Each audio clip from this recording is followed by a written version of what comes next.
We are live. How's it going, guys? Welcome back to let's see. It says oh wow, you actually have to have a premium X account to be streaming on X. So I guess I lost that feature. But you know what?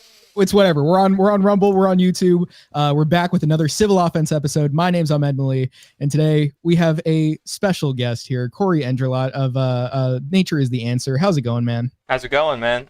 Dude, you look like a Chad on your thumbnail. I love it. And darn Elon, he's got to catch up to speed. Doesn't he realize this is important content? Come on. Exactly. I like the moment I started streaming, because I've been able to stream on X every stream I've done before this. It just hits me with the, oh, well, actually, a premium account on X Twitter is required to be streaming there. That's nice. That's really nice. But yeah, let's see. We got into the Agora here. What if you wanted another Civil Offense episode, but God said we are so back. And James is in here. He said I would cry. Jeez, they're fast. Holy moly. They were putting that in before the stream started. We had James saying this is the collaboration we all needed. Yeah, I know. James actually mentioned you in my Discord server, like right as soon as I put the announcement up. He said you're a good guy. What did he actually say about you? Let's get his exact words up here, just so that we could get that compliment going for you to establish credibility. All right. Yeah, he said Cory's a great guy. So you heard it from James, folks. Cory's a great guy. Goodness.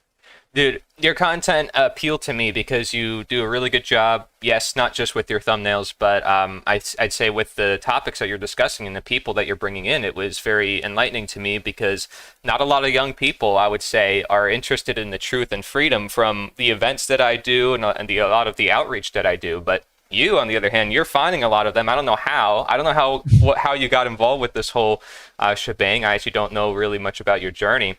But it's also fascinating to me because I'm going to get involved with colleges and universities, as I told you. So to me, this is really important that I connect and I see, okay, how can we talk to the colleges and universities where you even did an episode talking about how they're going woke, and how there's different ends and people are getting triggered over different viewpoints. Well, my goal would be to simply approach them from where they're at and ask questions and open the conversation and attain critical thinking, allow critical thinking, which I think a lot of them are intelligent. I would not, put them down.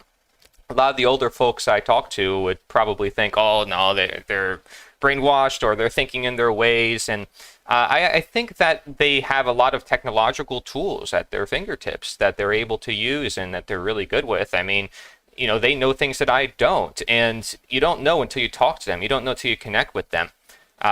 But I've met some and they've been like, wow, like they amaze me. I've met people who are younger than me and I'm like, wow, okay. So, you just have to connect with them. And I'm going to be just really open-minded going into the college scene and see what to expect because I'm not going to go in there with preconceived plans or any agenda. I don't have an agenda. My agenda is really just to open the mind, get people thinking, right? So because of that, I don't think I'll be too controversial of a figure. I'm going to meet people where they're at. And that's what a practitioner would do. I know we're talking about health, but we have to do that. We can't go in with an agenda and tell people what to do with their own life, with their own health. And people are starting to realize this as people are always pulling strings on each other and everybody's feeling oppressed or the victim or need to be in charge or needing to, seek attention or whatever it is, feeling insecure. We're all facing an identity crisis. We're all going through the same emotions. We all feel what's going on in the world. So the question is, how do we navigate it, right? Yeah, well, I definitely think it's an issue. I mean, it could be on either side of being dogmatic. Right. And so the problem would be that oftentimes, like ideologically speaking, this can happen in a lot of different ideologies as is, it depends a lot on what your values are. But there can be a point where it doesn't seem like, these people are worth reaching out to because it does seem like sometimes, depending on why they came to these conclusions, I think that's actually an important thing, like why these people came to these conclusions. A lot of the times they can be these sorts of bots or NPCs or whatever that just like they spew whatever they saw online from their favorite creator. And they're like, yeah, this is the end all be all to everything because I heard somebody else say it. Right. And then at that point, it's like, you see this a lot. I mean, these days, just predominantly on college campuses because it's the predominant ideology. From a more progressive lens. Like, so you see a lot more people that are progressive like that because that's what you're exposed to more of. I mean, there's not as many conservative students on campus generally, but even so, I mean, I've been within these like Republican organizations as well. I've seen it from the college Republicans. It's definitely something where they pretty much do the exact same thing. You'll tell them about something. I will say there are people on either side. For me personally, I when I was in college, I found more of a reason to talk to some of more of the right wing people, just because I think there's more alignment on some of my ideology, like my social views and such. Not in every way, because obviously I'm not the type to say like every tradition's good because it's a tradition. I think there are good traditions. I think those are like, there's rational reason to follow them. But at the same time, if there's no rational reason, why would you be following it, right? So there are certain ways I feel like I can align with them more on in some ways. But, overall, there are plenty of them too that will just believe what they believe for the exact same reasons as the other side and claim that they're somehow like more enlightened when it's really not the case. I do think it's important to come in. I mean, not just assuming that somebody's going to be like that just because of where they're coming from. I definitely wanted to have more conversations with people on either side of things. I did end up having more of those talks just with people on the conservative side, because it seemed like, a lot of these progressive ideas sort of become excluding of people that are seen as intolerant or seen as like closed-minded. So it gets to the point where like the conservatives are now the ones that are actually the open-minded ones, in the sense of like, they'll actually talk to you. I'm not saying there's none of that on the other side. I'm not saying I never met anybody that was like that, but it just seems like there's a lot more closed-mindedness. And it's because, I mean, first of all, progressive ideology, but college in general kind of aligns with it in the sense of like they're teaching you what to think rather than how to think. And I mean, I don't see a problem engaging with people of basically any ideology, unless it's just, I mean, if there's just something you really shouldn't question, as far as like, I don't want to name like the horrendous examples of that, but there are things where it's like, okay, well, we should just know that this isn't the case. I mean, obviously there's a rational reason for it regardless, but there are just some people that are like, you're too far gone, man. Like, I don't see, you're just insane. Yeah. But for the most part, there are plenty of people we can have conversations with this stuff on, as long as they're willing to converse. And as long as they're coming from it from an angle of not just saying like, well, it's true because I heard it, or, there's no other way of perceiving this. I can't take in any other information. This is what Ayn Rand called, not their version of what they do, but, she called it more like, if you're somebody that's not open-minded, when you're in a conversation, but active-minded, you're not just being okay. So like if you're open-minded, you're not being closed-minded, because you're actually taking in all information instead of none, right? We would say that, these people can be very closed-minded in the sense of like, they don't want to take in any information, right? Like they don't even want to consider other values. Right.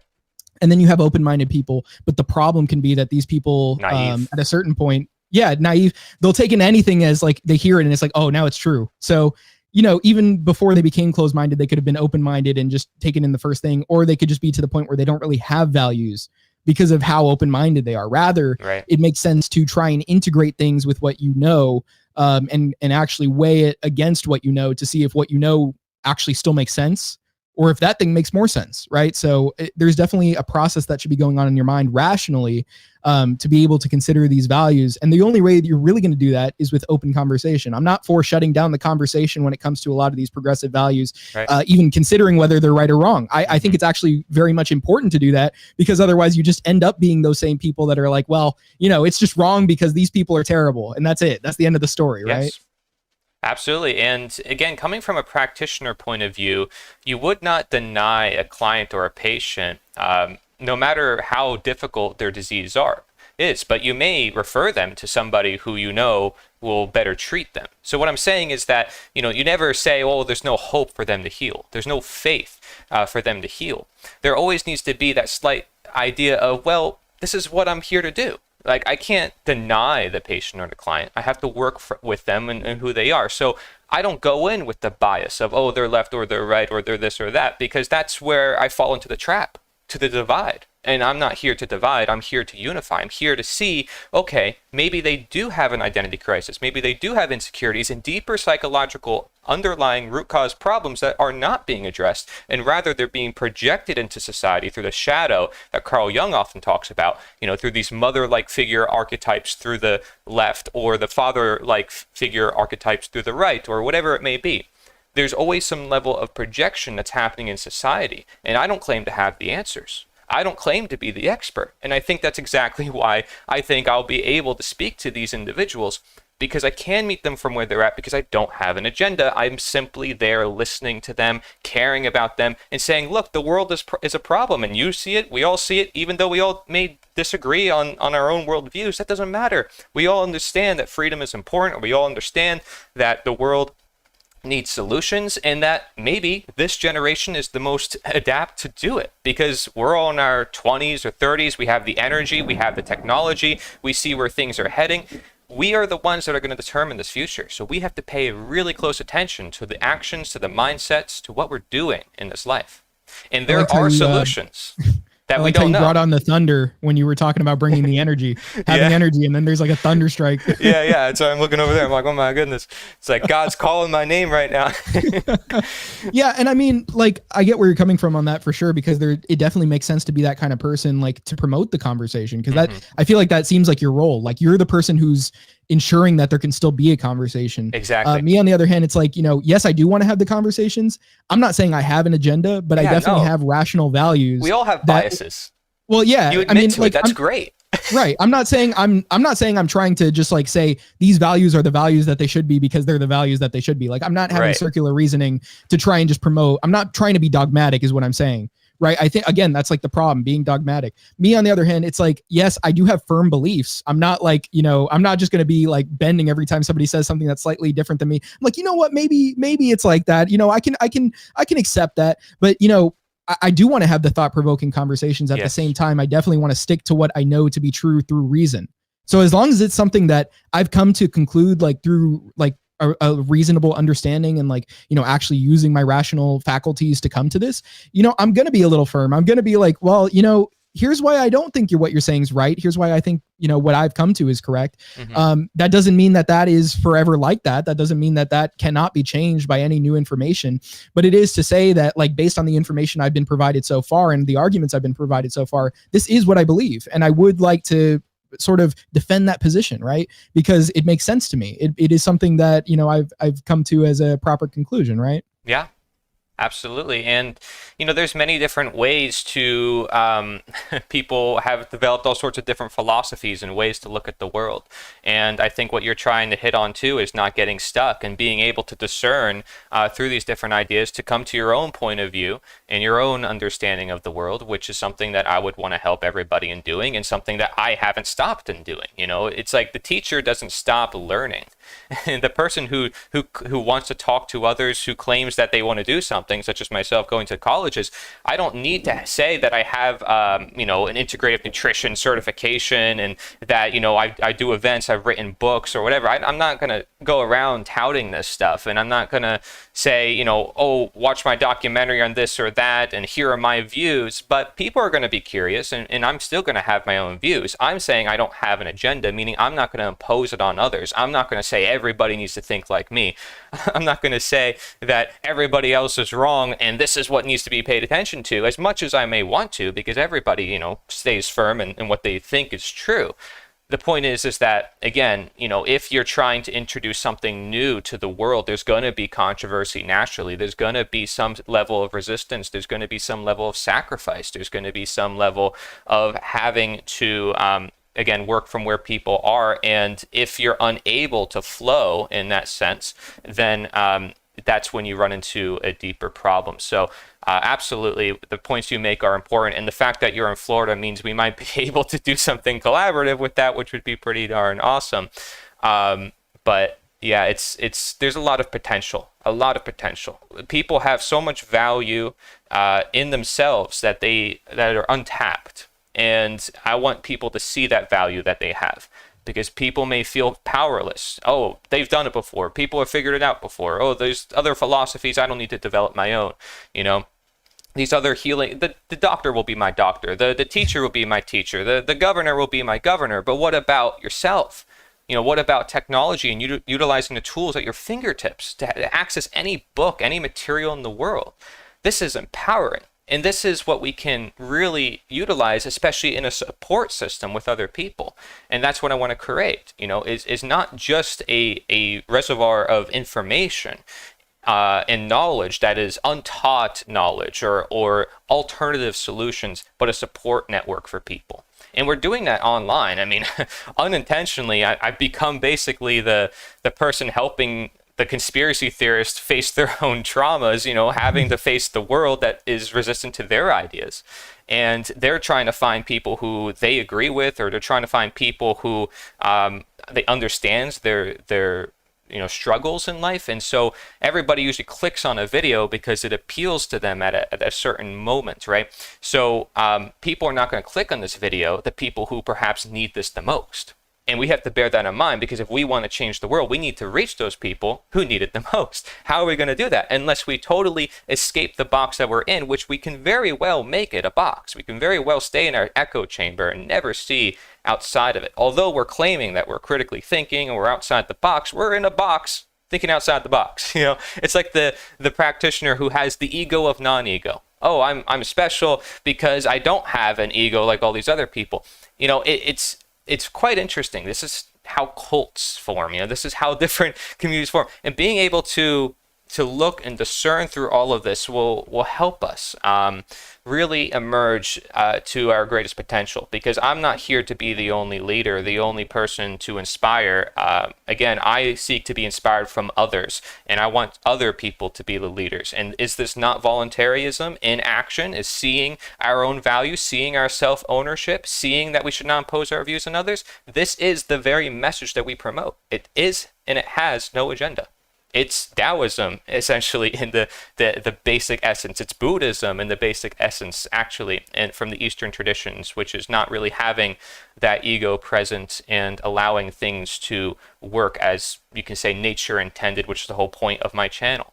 But that's just another way of looking at it, right? And definitely it's, I understand where you're coming from. You don't want to be authoritarian in your way of, talking about your views, because how would that promote thought? How would that promote people to come to these conclusions because they actually understand these things and they actually see these things as valid within, their understanding of the world? So how can people come to their own conclusions if you're just forcing it upon them? That is like literally like, what governments do to people. Exactly. and that's why everybody's like, well, not everybody, of course, but that's why you see massive amounts of the population just being basically drones a lot of the time, especially when like the more restriction you see within a given country or geographical area, you see less of an ability to think rationally and not a capability, not like that they can't, but that's how they're raised, right? And so even in America, there's authoritarianism, like top down control of what people should think, but compared to like China, you can see it even from if you're an American, you can see how bad it can get for you, like to the point where you're able to see through that window of like, oh wow, what if somebody sees me like that, like that I'm actually being controlled more than they are. Why would it be that I wouldn't want to get out of that? Why would it be that I wouldn't want to actually be able to think for myself? Yes. We have Jason the Geotech in here saying seed oil. True. The seed oils are the problem. I mean, as non-authoritarian as I want to be, those are a problem. Yeah, the food impacts us a lot. And let's be honest, permaculture is one of those solutions that they're not taught in school. They're not taught how to grow food. I mean, how basic and essential is this to our life? We're not taught about it. Now, there's many other things we can say that for in the schooling system, but that's just one. Now, there are master gardener programs at USF, and certain, college campuses where they allow people to do it, but it's not seen as a necessity. And it's mostly older people, again, 50 and up. There's no inspiration. There's no empowerment. There's no saying, hey, here's the solution to cancer, diabetes, to pretty much all of the world's problems when it comes to our health. Nope. It's really like, oh, well, here we have a database of plants and we learn about plants and here's how we can garden and do it in a certain section and do it in raised beds. It's like, where is the energy, right? And this is, you wonder why the youth is not involved with gardening and it's all a bunch of older people. It's like, there's no energy. there's no inspiration. There's nothing going there to attract them, but it's actually so powerful as a solution. And so then the older folk generation will be like, oh, the darn young kids, like I said before. And then the younger generation's like, well, the old people. It's like, hey, I can understand where they both are. Because the point is that they're both right in their own regards. And, the younger generation may be focused on technology. They're focused on keeping the old ways, traditions. I love traditions. I love Christmas. I love all these different holidays, and I also love all the rebels who say, no, we should do our own way. I love it. I think it's beautiful. This uniqueness, this value, that's what I'm trying to highlight, is seeing and thinking for yourself. And then being able to learn and learn from all these different ideas and different ideologies and philosophies and not getting stuck. So permaculture is essentially working with the natural environment, mimicking nature's patterns. So a food forest would be an example of permaculture. Think of a forest in nature, but replicating that, you can have a food forest, food all around you on a small plot of land. You can do this replacing your lawn with a food forest. And that will produce so much yield. There's more lawn than there are corn, wheat, pretty much every crop in the world combined. There's lawn. And lawn provides literally nothing. It also has the most sprays and poisons. And it's the worst monocrop perhaps in this world. It does nothing for us, and we spend so much time, so much energy and money on this, and it does nothing. Why are we growing lawns? What's the point? We've been pretty much brainwashed into using lawns. It's the greatest conspiracy, but nobody talks about it because of how simple and obvious it is. You know, the thing is, I had this talk on another episode, previous one, called Subversive Technology. And, you know, there was a guest on there. It was Doug Terabyte. He was bringing this up. He was talking about the same thing with the lawns. And but, you know, him and Esso's point, they were guests on the show. They were saying that, you know, this is a result of HOAs. Like, you know, the fact is, like, these are things implemented in order to control the state's land titles. You know, this is very much so like another top-down thing that the government's trying to do in order to control society. And this is where a lot of this stems from. You know, I don't think, you know, people just couldn't come to these conclusions and that's where it stemmed from. It's not that, you know, people were irrational and it just led to this. It's that, you know, states have imposed these things for so long that the control has caused people to be like or using their rational faculties less and not really questioning things and just kind of going with it, right? It has very much been a top-down sort of establishment of this control. Yeah. And I did want to talk a bit before we get back into that. I had like an intro that I was going to do. We ended up having a good conversation really so far. You know, it's been enjoyable, though we got like 20 minutes into the episode and what I was writing for the intro was like something else, but it's all good. You know, I think, you know, sometimes things turn out to be better than you sort of plan them out to be anyway. But I do want to mention, like, for the viewers, you may notice I have a different set of glasses on. I'm somebody that wears glasses, and you know that honestly is like something I related to the episode because I just got these today. But you know, it's something I thought about because I'm like, what I'm actually doing with these glasses is, you know, a bit of a backstory. Like most people, it's like I'm just a kid. I see that, hey, you know, I need maybe some help reading, or maybe they just tell you at the doctor's office, it looks like you're not doing so well on this vision test. How about? And it wasn't even that I felt that I couldn't read. It was just them saying that to me at the vision test, and then they send me to go get glasses, and they're like, yeah, you need glasses. Here you go. But what I've done for the first time is I've gotten a lower prescription of glasses. These are lower than any prescription I've gotten before. And it's not a result of a test. It's a result of me finding out about this thing called Bates method, which is essentially using like a weaker prescription in order to train your eyes back to seeing normally.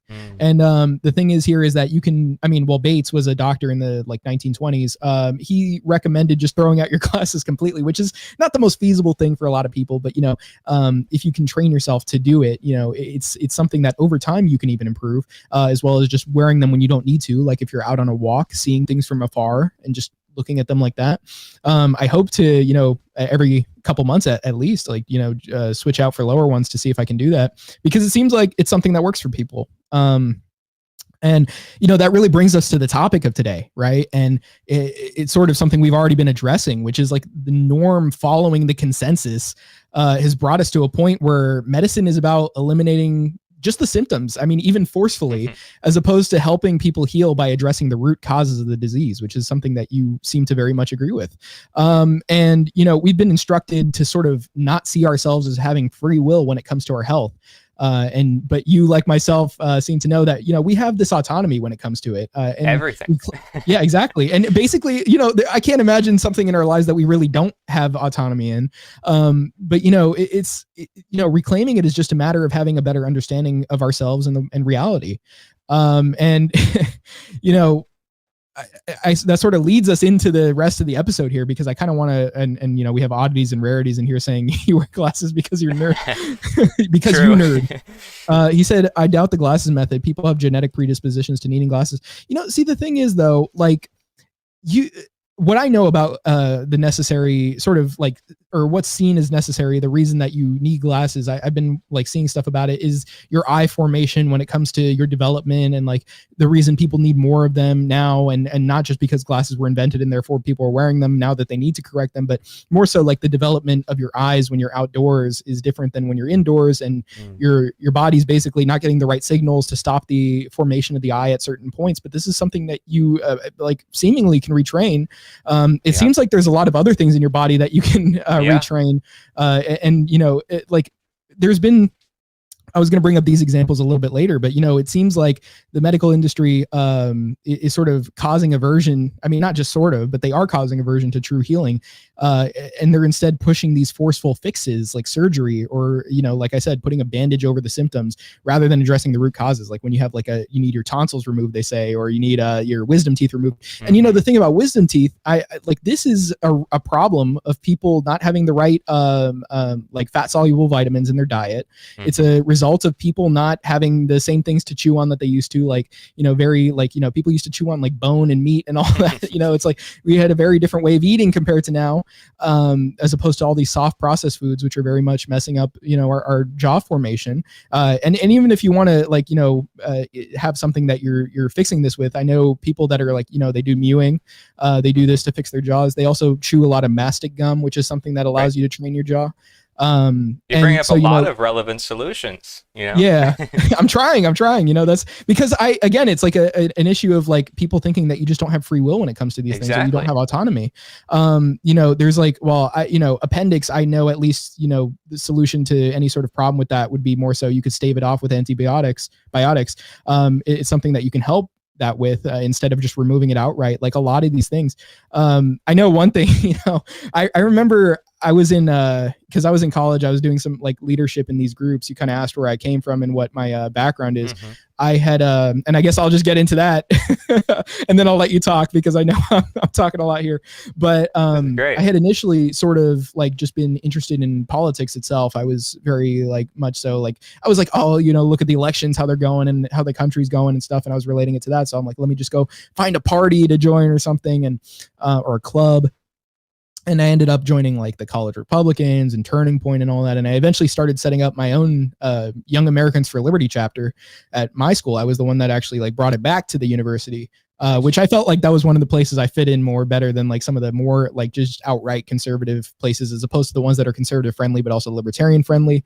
There was a guy who, you know, came in, and you know, he was mentioning like circumcision as, you know, sort of like this thing. He's like, it should be like, well, he was basically questioning whenever there was like a libertarian candidate or somebody that had a position, he was asking them what their thoughts on this were. At the time, I was more so like just a little bit like, I thought it was odd that this was a question he was asking. Like I kind of, you know, looking back, I feel like I was a little too judgmental about it, just because it's like, you know, that actually is a problem. Like there's a huge industry about this where they're making cream out of the baby's foreskins. Like, have you heard about that? Where it's like, Oprah's just straight up showing it to people. She's like, yeah, this is a cream you can put on your face using that for rejuvenation. But there's a whole industry trying to like, again, forcefully do something to children without any sort of consent, right? You know, without any sort of option, you know, where it's like, hey, this is the solution. You know, how about we do this to your kid? And they ask you worse. Over and over. They're like, hey, how about we do this? Hey, how about we do this? You want to do this?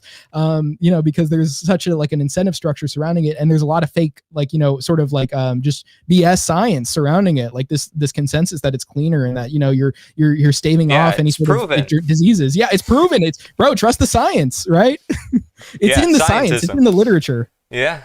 Scientism, we call it, right? But it's funny how you have all these different things, health and politics, all coming down to this understanding of, okay, autonomy and looking into these ideas for yourself and coming to your own conclusion. If you hear the screaming bird in the background, sorry. But it's amazing. You just shared so many different solutions I think most people are probably unfamiliar with. There's also things like pinhole glasses for, you know, retraining your eyes, or even just doing simple eye exercises like keeping your head still and then or moving your head and then keeping your eyes still and then focusing on a certain object and then certain distances, and then every so 20 minutes when you're on the computer you take a break and then you go look at a distance. You know, there's a bunch of different methods for eyes, or even just looking at vitamin A consumption, right? Yeah. And then looking at like foods like liver, which are like so high in vitamin A, but nobody's eating it anymore. And it's like, There's a Right. reason why it's called liver, perhaps, is it has like every nutrient in the world. There But are, wait, real quick. yeah, There's liver and there's testicles in my fridge right now. okay. Thank you. I needed to know that. No. Well, frankly, those are helping people a lot. I know one of the topics we wanted to talk about was infertility, and this is something that's affecting a lot of people, right? Growing more and more testosterone. And frankly, is there any better food in the world than testicles? Or I don't know. I mean, frankly, that might be the best option for a world that is in dire need of nutrition. And if you have liver problems, you eat a liver. If you have a kidney problem, you eat a kidney. I mean, pretty self-explanatory, but there are plant-based alternatives too. Of course, they may be exported from across the world or lab-made, and there's a lot of problems, and that's where permaculture comes in. And then permaculture and regenerative agriculture work together really well, having animals as part of the agricultural landscape, because everything gives off to one another, right? The plants help with how us. things are produced now, you see a lot more of an ability to be environmentally conscious with regenerative farming of cows, as opposed to this monocrop agriculture where they're just like spraying fields and killing all the animals there and just depleting the soil of nutrients. Yeah, and then you have the runoff, and you have a lot of problems that come from that are sometimes hard to statistically get a grasp on, because you have millions of acres being designated for these certain crops, and then people like Bill Gates are buying up all the farmland, and it becomes a big problem because, again, food forests are getting so much more food in a smaller plot of land. There was even a guy in Japan who invented the term natural farming, and he was competing at the time with big farmers, and he was getting more yield on a smaller plot of land. How did he do it? With no pesticides, with no fertilizer? It's because he was working with nature intelligently, using methods that they never heard of, and they were order followers who were stuck in their way of, I'm just going to do what I'm told. Order following is the root to all evil, right? So when it comes to any of these problems, the doctors doing what they are trained to do in the medical profession, they're not trained about nutrition within their 8 years of schooling, and natural medicine is not patentable. So it's very easy for a medical doctor to say, well, here's the pill to the ill. Oh, you have this problem? Oh, take this pill. And not looking at any other alternative, or even asking the client, hey, what would you want to do? Do you want to do something more natural? No, I'm the doctor, I'm the expert. I'm supposed to tell you what to do with your health.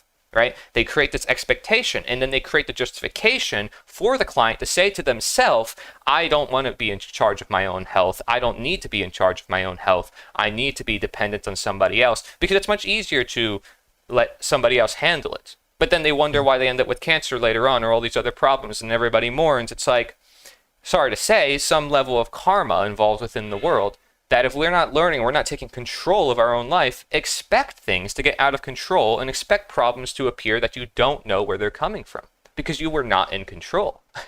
It's unfortunate. It's unfortunate because people aren't really taught. Again, they're not taught to think, and they're really not taught to search for solutions outside of what the consensus is, because it's like this very authoritarian, like imposed consensus. People need to be inspired.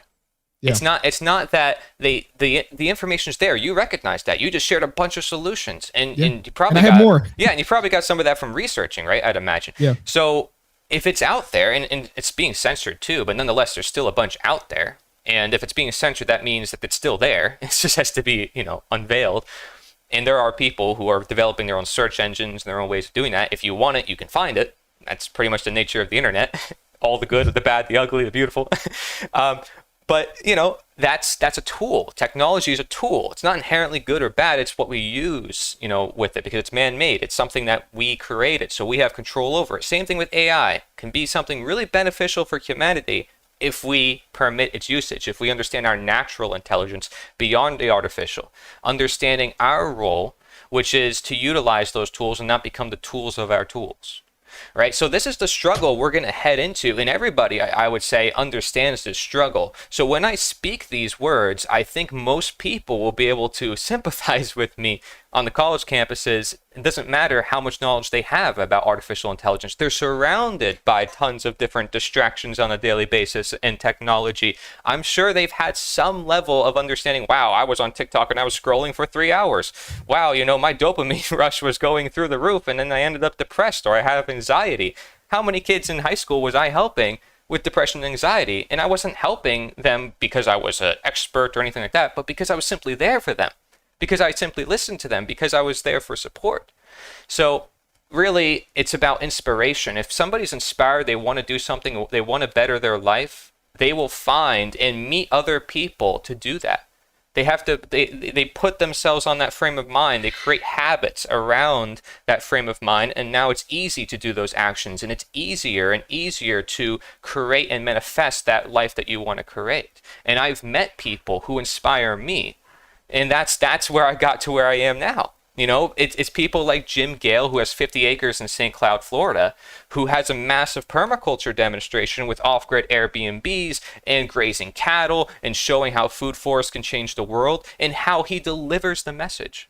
If it wasn't for that, I would not be as captivated into that subject.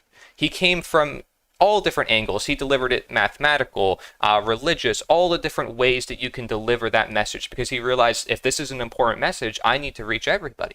And so he did. And now I'm co-authoring a book with him. And now I'm creating channels with him. This guy's amazing, right? But there's so many other people out there that are doing amazing work that people don't know about. But if they understand and they know about them, oh my gosh, their worldview can open. You see how one person can make a big difference on the internet. People like Elon Musk, Jordan Peterson, people will follow them to the end. Millions of, views, and they're invited on colleges to speak all the time, right? So if they can do it, why not you? And also, you can be that inspiring person for others, but not trying to be inspiring, just because you are inspired. Naturally, that spirit will essentially radiate from you, I would say. I mean, that's what I witness when I'm doing my events, when I'm going to these places. I'm like, wow, these are people who care about the world. I don't need to stay depressed and looking at all the problems of the world. There's a billion problems. We can talk about infertility and disease and cancer and heart disease all day, and we can go on and on and on. But here are the obvious solutions that are embarrassingly simple, that actually heal so many of those problems all in one, like a simple plant that has like hundreds of compounds within it, or a simple animal food that has hundreds of compounds within it. It's fully digestible. I mean, it's crazy, but it's simply we've been denaturing these foods, taking parts out of these foods and messing with it, and then order followers are just going with it, and then everybody's just consuming it because other people are consuming it. Oh, my friends do it, or because I don't want to challenge my own worldview. You're not in control. You're not inspired. You're not empowered. I want to see people inspired. I want to see them empowered to where they feel like, wow, I can experiment. I can cook. I can find all these herbs and spices I never knew existed, all these foods, all these fruits. I mean, my goodness, that's where I am. I'm finding out chocolate sapote, the chocolate pudding fruit. I mean, that's amazing. a fruit that tastes like chocolate pudding. I mean, come on. There's a peanut butter fruit. I mean, there's cotton candy mango. Hello. And most people have ever heard of these. And again, they're not taught about this. In school, I didn't learn, I learned how to read and write. But I was reading and writing stuff I didn't want to read and write. I didn't expect to become an author and write on my own. I didn't like to read and write in school because they made me do all these things I didn't want to do. So once I became inspired and started learning about the things I wanted to learn, all of a sudden, wow, I'm an author. I'm making seminars and stuff. It's simply what a little bit of inspiration can do. And if we have an inspiration, guess what? Our culture comes back. The music becomes good again. The video games become good again. All those things that people are complaining about will come good again because people are inspired. The energy is there.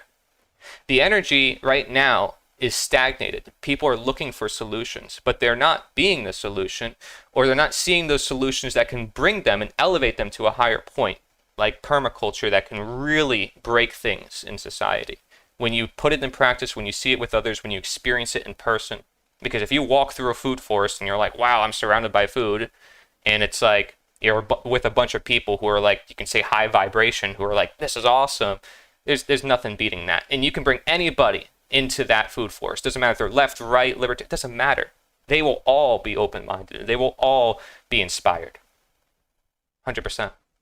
All right, let's get to some chats here. That was nice. Let's see what we got. So we got James saying they need people to rely on the political economy. And so by that, he means that like basically the state, in order to operate, it sets up a political economy, which is having this setup societally to where they're optimally controlling people, or at least most efficiently as they can, by having things the way they are, like by having like the control over land, like, with HOAs, with sort of the idea that you have to to have like you can't just homestead land. You actually have to purchase it. And that's actually part of the problem when it comes to the whole monocrop farming or Bill Gates like buying these huge swaths of land.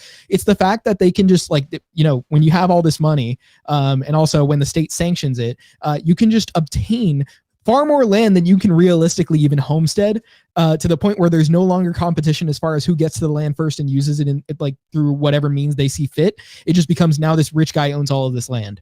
And then now there's no way to establish like, I mean, you can buy your own land and do the whole permaculture thing, but it makes it a lot harder for people to just get up and do it. Like they have to work first. They have to work under the state, like the way they're directed to, like go to their 9-to-5 job and save up or try to make a business or something like that. They have to go through a lot more like hoops in order to actually get to their sort of goal because of what the state is establishing as far as all these barriers. Notice I said the idea is simple, but I didn't say it would be easy.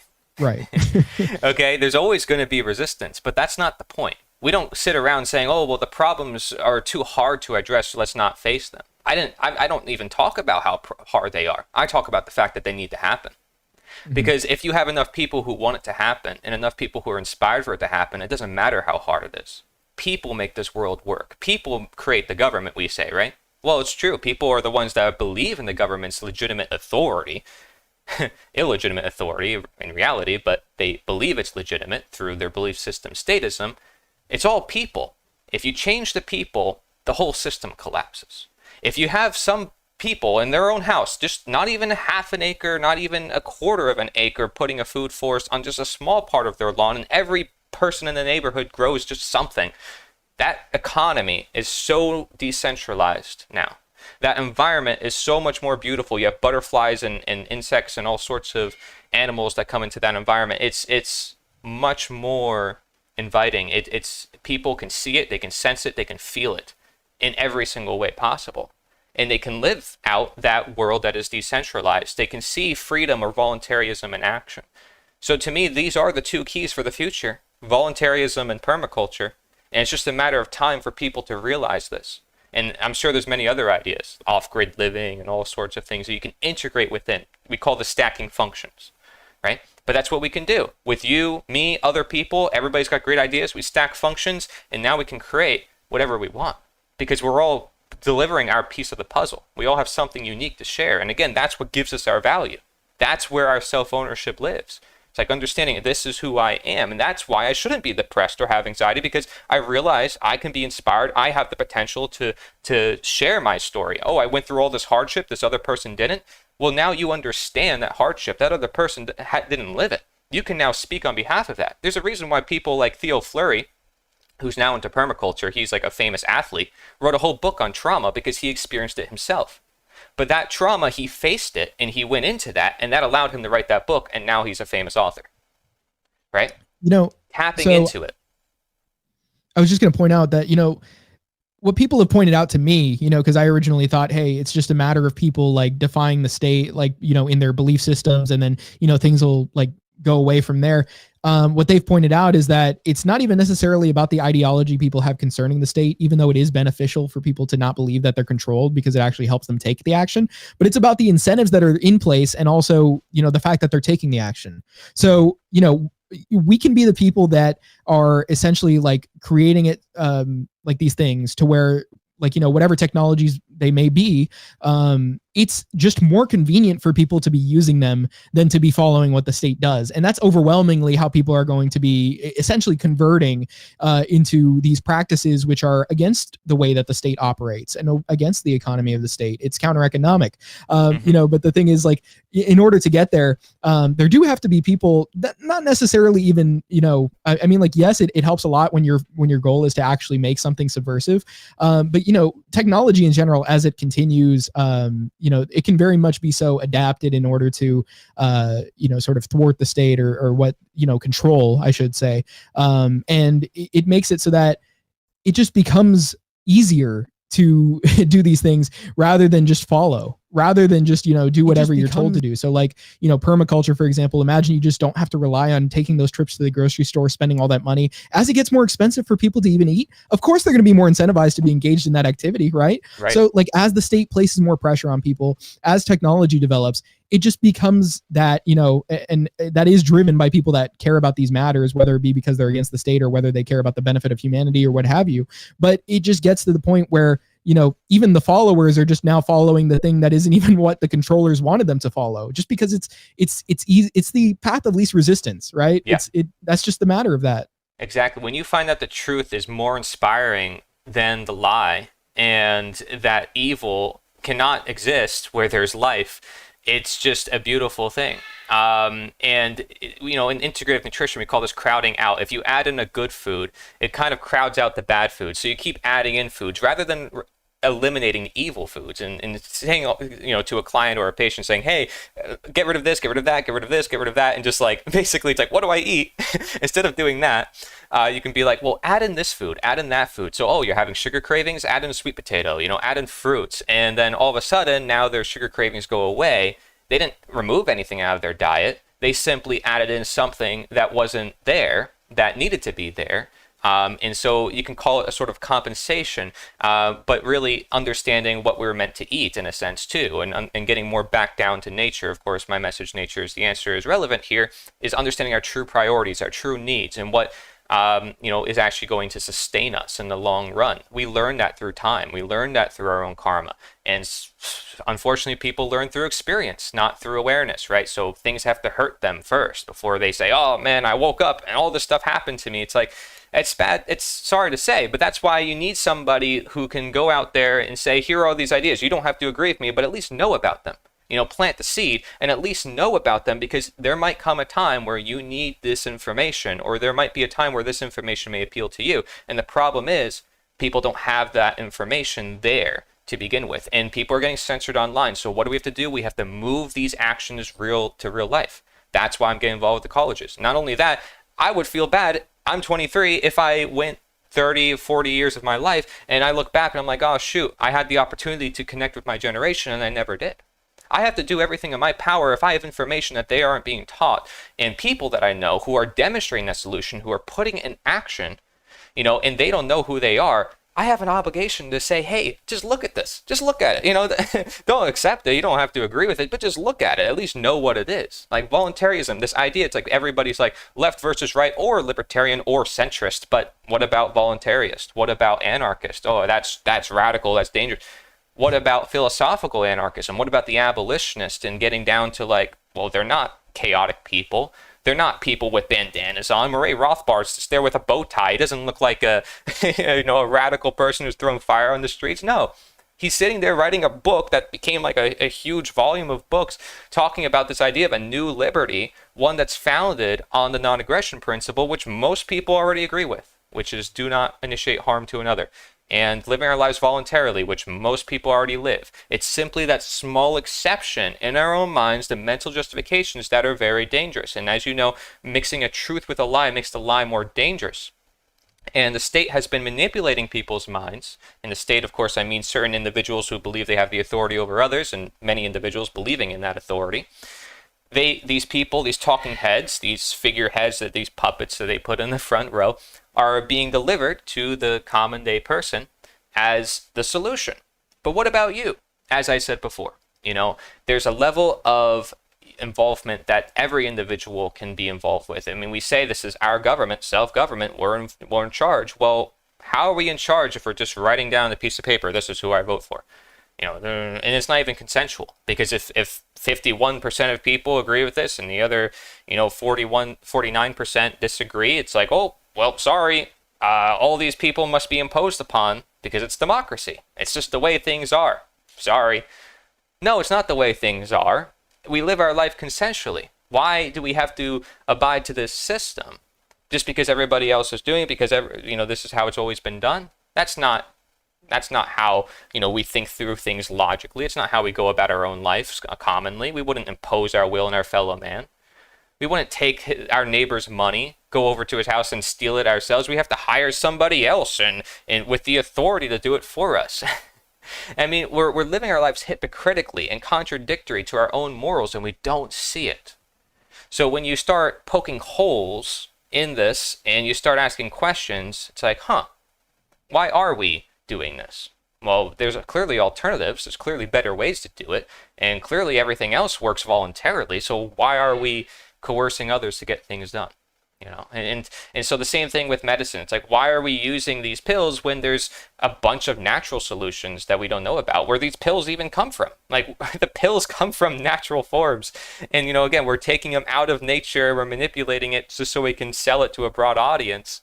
It's like, where do these chemicals come from? They come from nature. Nature has all the cancer cures. We're looking for one cancer cure. It's like, they're everywhere in nature. We simply haven't utilized them. We simply don't know how to utilize them. But it's all there. We have now AI. We can ask it any question in the world. We have people like Mike Adams, who's developing his own AI because he's got a multi-million-dollar laboratory in Texas. And it's a website, brighteon.ai. He created his own AI chat models based on tons of censored research, censored health articles, and a bunch of everything that people are not going to see on ChatGPT and all these other ones. There's people who are saying, wow, this is a problem, so we're going to make the solution. We're not going to complain about the problem. We're going to just create the solution ourselves. That's what we have to do. And then showing by example, it will inspire people. I absolutely believe it because I see it in person. Again, and when you connect with people, when you're doing these in-person events, you become inspired because you can't help but be. But if you're not, I can see why people might feel not inspired and feel like the world is helpless and feel like there's nothing that we can do.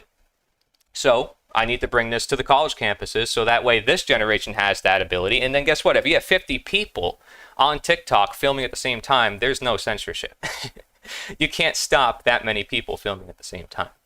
I mean, you can try, and of course they probably will in different ways, but people who are inspired, who want to see a change in the world, if they want to do it, they will do it. And it's just that simple. I believe in what we can do. I truly think that we have it all. And it's simply been hidden, suppressed. We push ourselves down more than anyone else because we say in our heads we can't do it, right? Or the state, external or internal. I can't do it, or they are going to make me not do it. Away with that. Screw it. Yeah, I mean, there are definitely hurdles put in place that try to prevent you from doing things but that doesn't make those things impossible. No. And that doesn't mean that if you really want to do something that it can't be done. Jim Gale didn't ask for permission when he built his buildings on his land. He had state county people come to his land. He welcomed them. He's like, welcome. And they ended up with tears in their eyes 20 minutes later saying, I can't help but support you. Because he didn't go there defensively. He didn't say, well, you're from the States and you're destroying everything. He came from where they were at. Like a practitioner, open arms, saying, here's the solution. If you don't like it, well, sorry, we're not going to comply, though, with your demands because we're not based on fear and violence. This is the solution. We're demonstrating it, and if you don't like it, I'm sorry. But he was filming on purpose. He filmed the guy, the county official, because he knew that if the county official did anything to him, he would essentially expose himself. And in history, the most powerful demonstrations have always been of the nonviolent resistant type. Look at Mahatma Gandhi. They had to go to jail to make demands with Gandhi because Gandhi overwhelmed the jail system. So to get his demands. I mean, my goodness, right? And so that's just an example of what people can do. Of course, here in America, we have a big jail problem too, but you can go down that road all day. Like I said, you can stay stuck in the problems all day. I want to engage with the solutions. That's fair. Yeah. I mean, it's going to be a lot more hindering if you're only focused on the negatives for sure. Yeah, but we do have to recognize the problem. You're right. It's good to know what you're facing so that you're able to face it. But yeah, I mean, for sure, if you're what your mindset is sort of what the results are going to be, right? Yes. I mean, if it's a loser mindset, how are you going to succeed? Exactly. Right? Exactly. Yeah. That's it. We need the alpha male. Just kidding. Yeah, don't be a loser, as Andrew Tate would say, right? Goodness. Well, there's a reason why he's popular. There's a reason why he got popular, right? Come on, think about it. People are desperate. They're in need of that masculine figure in their life. They don't have it, perhaps, and so they're like, wow, I need this source of strength. And then men were looking up to him as like that hero for that reason. Not that they should, but because they were missing something within their own life. So it tells us and teaches us something much deeper. It's beautiful. Yeah. Let's see. So we have oddities and rarities. Let's see again saying short guys just need to think in taller ways. I mean, kinda, you know. Right. Uh, he says think tall thoughts equals tall. I mean, to an extent, I wouldn't be surprised if your biology was also in a sense like influenced by your perspective, right? I mean, I know it is to the sense of like your mind state and what sort of compounds you're forming in your brain. What your serotonin versus dopamine is going to look like depending on your outlook. And what your hormones are going to look like depending on your outlook and your philosophy, your values. Right. So, I mean, I wouldn't be surprised if that also helped it. But though I will say, height is also not a fixed thing. Like you can definitely influence growth as well. There's an account called Height Optimized on Twitter. He actually posts a lot of stuff about how to grow, and it's like it's legit advice. Like the body will adapt to certain environments. Like examples being like just like doing dead hangs on the sort of pull up bar, or like there was this guy on an exercise bike that said that when he just like sort of stretched the seat up and still did the exercise bike movements, that his legs stretched. Like there are a lot of ways in which you can modify yourself to be where you need to be, where you want to be, without doing it so forcefully as the people that are getting those surgeries to put rods in their legs and make themselves taller. It's still possible to grow inches without doing that, right? Yeah. It's like even on the circumcision thing, like I remember like we were talking about this in my Discord server. Like it's possible to undo that as well. Like there are people that on like Reddit that talk about doing that. Like a lot of these things are either undoable, fixable, whatever. And like honestly, this is something like I was outside on a walk. I was walking and it was probably closer to sunset, but I had this sort of just, thought in my head and I wrote it down. And what I had told myself at this point that I had written down was that for every forceful surgical subtracting procedure, there seems to be a non-forceful, non-surgical, preserving or restorative method of healing, right? Like it seems that everything that they want to tell you as far as here's the solution, quote unquote, to your health, like it just I don't see a way. I just haven't seen any examples in which there isn't just something you can do about it yourself. There isn't something you can learn about. There isn't some way that the body can sort of just be in line with what your positive thought process is. Absolutely. And again, recognizing your autonomy. This is it across the board, and that there are natural solutions for everything that you see as artificial. And, it's funny because we're talking about, well, being in control of ourselves and our environment. Well, it's understanding our boundaries too with each other, and with our environment as well. Because, of course, you have a big transhumanism movement that says, well, we can replace all our body parts and, replace this whole world and all the natural aspects within it. Well, again, karma's going to show through time, through our actions, what we should or should not do, and I think it would be evident here as well. We think we can master this universe in more ways than one. And well, it's going to kick us back in the butt and show us who's boss.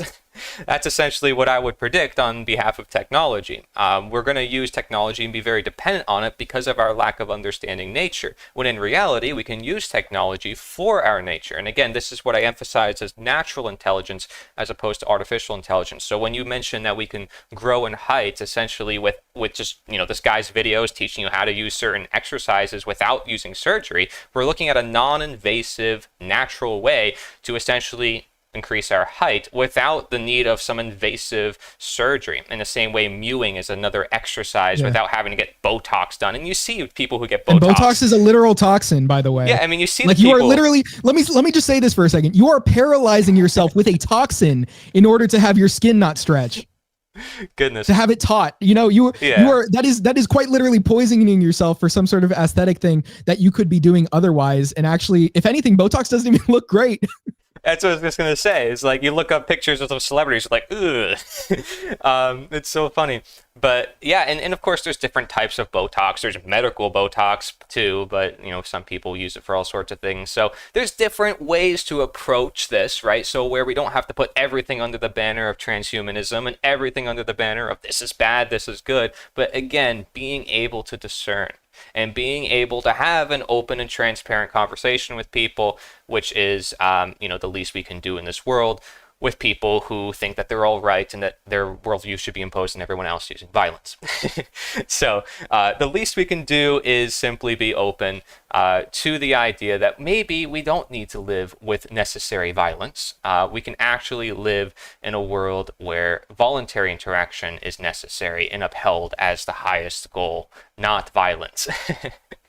And like it's been pointed out that this is something that can all, like, technology can assist. Like, it can even incentivize a lack of willingness to engage in violence, because let's say, like, with a car key fob, at first it was the case that somebody could hide, or start up your car without your key, and just take it, right? They could just take your car from you, hotwire it. And then now it's like the car actually needs to recognize that there's a key fob there, so it actually becomes a lot harder to steal cars. Or with wallets, like, or with credit cards specifically. But before, it would be like all your cash is in your wallet, somebody takes it, they take your money.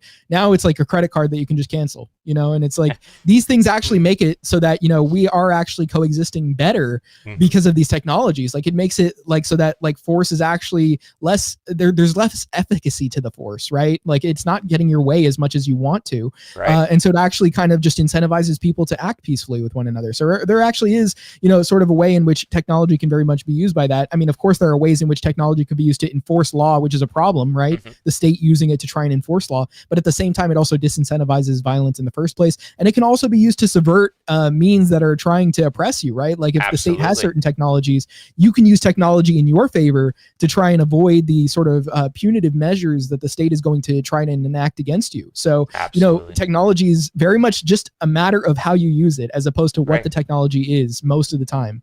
Yeah. Well, think about it. It's a basically a product of our freedom, technology, and it's a product of nature too. So it's amazing when we understand it's a tool. Think of the printing press. I talk about the abolitionists and how they were able to change the minds of so many people. If somebody like Plato or Aristotle or ancient times, they had the printing press, how much more influential do you think their ideas would have been? And so you have to think about technology's role when it comes to spreading information and creating freedom, because freedom comes from knowledge of sovereignty, knowledge of who we are, know thyself. So when you understand that prerequisite, then you understand that the technology we have now can quite literally free the world, and probably overnight or within a week, with enough inspiration, with enough momentum. But it's about getting to that point, which we can do, which we're starting right now with technology, which is how a lot of people are reaching this message, which is how a lot of us are researching information. We're using the tools at our fingertips. And that's what's so beautiful about it, frankly. You see the patterns of history, the abolitionists using the printing press, boom, now the end of slavery happened after 6,000 plus years. And now we can end this next form of slavery, which they called political slavery, which is perhaps the greatest form of slavery that we are all under right now. And I talk about this in my book, Slavery Gone for Good, of course, and I talk about technological slavery and how the state may use technology in the same way they might use religion. Religion is a tool. It could be used by people if they want to say, hey, God's government is above man's government. God rules me, not man. That's what the abolitionists said, and they were able to use religion against the state. But what does the state do? They infiltrate the religion, and they use the religion for the state. And so the same way they can use technology for the state, and now it becomes a weapon rather than something that can be used for such great good. Because religion can bring people together, it can bring communities around a similar cause of caring about the world and maybe loving one another, the golden rule. A lot of the ideas that we share about morality, some of them have links with religion. But at the same time, then we look at religion and we say, wow, there's millions of deaths from religion. So we don't throw the baby out with the bathwater. We're able to discern. We're saying, okay, religion is dangerous because it turns into government. It turns into the state where people are believing in its authority to coerce and compel others. But when religion is practiced voluntarily, it can be a really powerful force against those evils that seek to use violence. So that's just something to bear in mind. Another example of discernment, right? Because there's going to be people who come up to me, especially on college campuses, who are religiously charged, who are so charged in their ideology and their way of thinking. But if they're unable to discern, very easily they can fall apart. Because there's so many ways to approach this subject of religion or diet or science or these different ideas that we think we might know it all too, or that the experts have figured it all out. As we just poked holes in a bunch of different ideas with health, we can poke holes in a bunch of other realms of study as well. It's all about perspective, seeing that we're living as one person in a world full of so many other people, all sharing the same reality, all studying the same reality, and we can say that there is a tree and that all these trees are trees, but they're each individual trees. Not all of them are the same from one another, although they're all trees. And so in the same way, how we're all people and how each individual is unique, although all being people. It's all a matter of being able to see that connectedness and the integrativeness, and then being able to look at the bigger picture and then being able to look at the root cause, right? Unless you look at the bigger picture, you can't find the root cause. That's what a practitioner has to do. They can't look at one part of the body. They can't just know about one little thing. They need to look at all of it and then be able to then decipher where is it.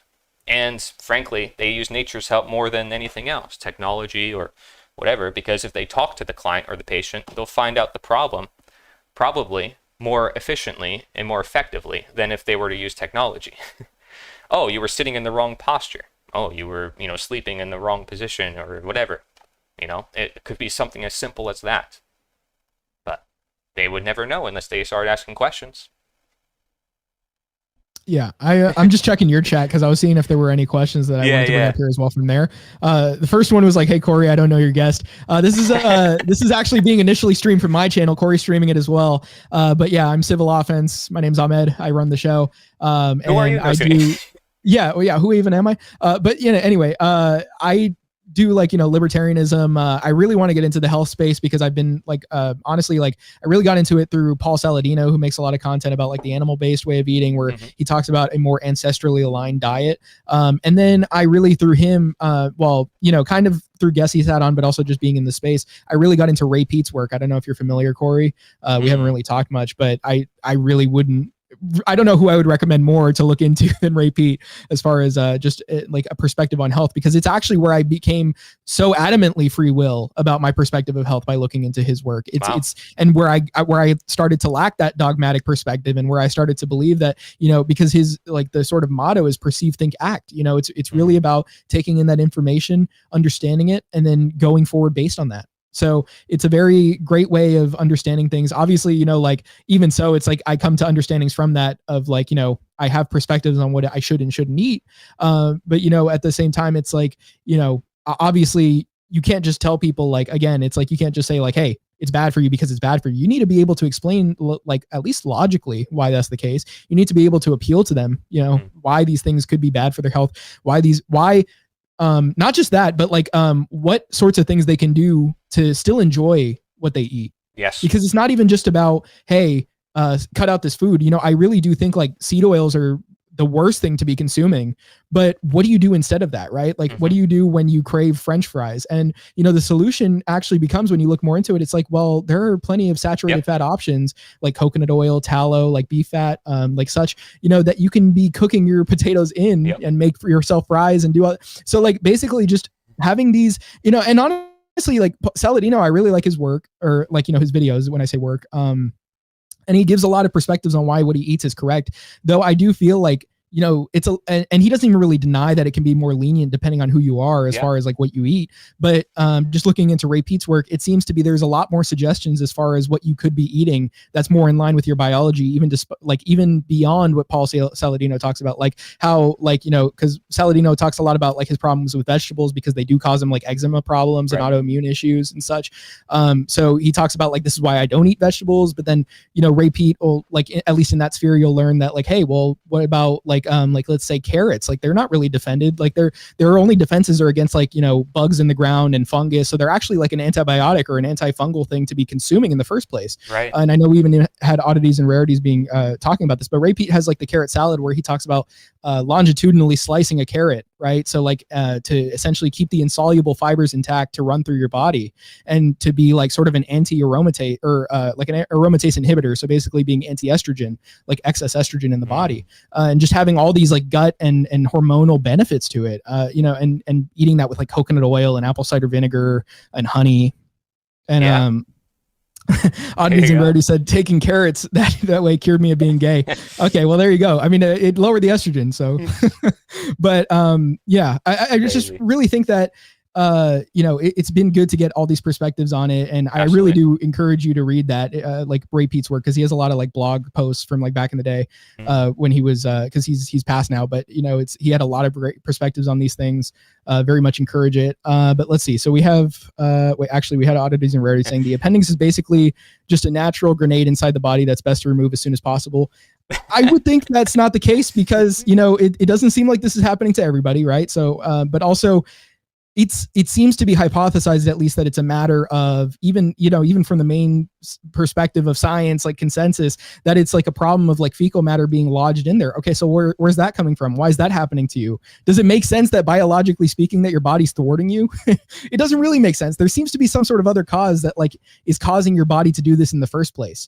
Yes. And so it just makes so much sense that, hey, maybe there isn't really anything that your body needs to have removed from it forcefully like that. Maybe it just makes sense that there is some sort of practice you need to incorporate into your lifestyle that really would help mend that. Right. There's some deeper problem that isn't being understood yet. I mean, look at wisdom teeth. You mentioned that before, right? There's some studies that prove that there's stem cells in those wisdom teeth that can help prevent things like cancer.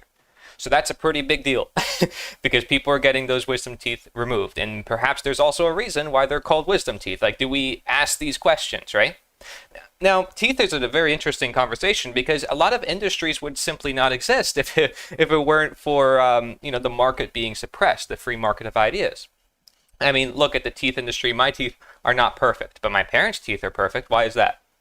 So if we don't ask these questions, I would go to the dentist and I'd be like, well, why are my teeth not perfect? Does it have to do with the way I was like raised, what I was consuming? Does it have to do with like the formation of minerals?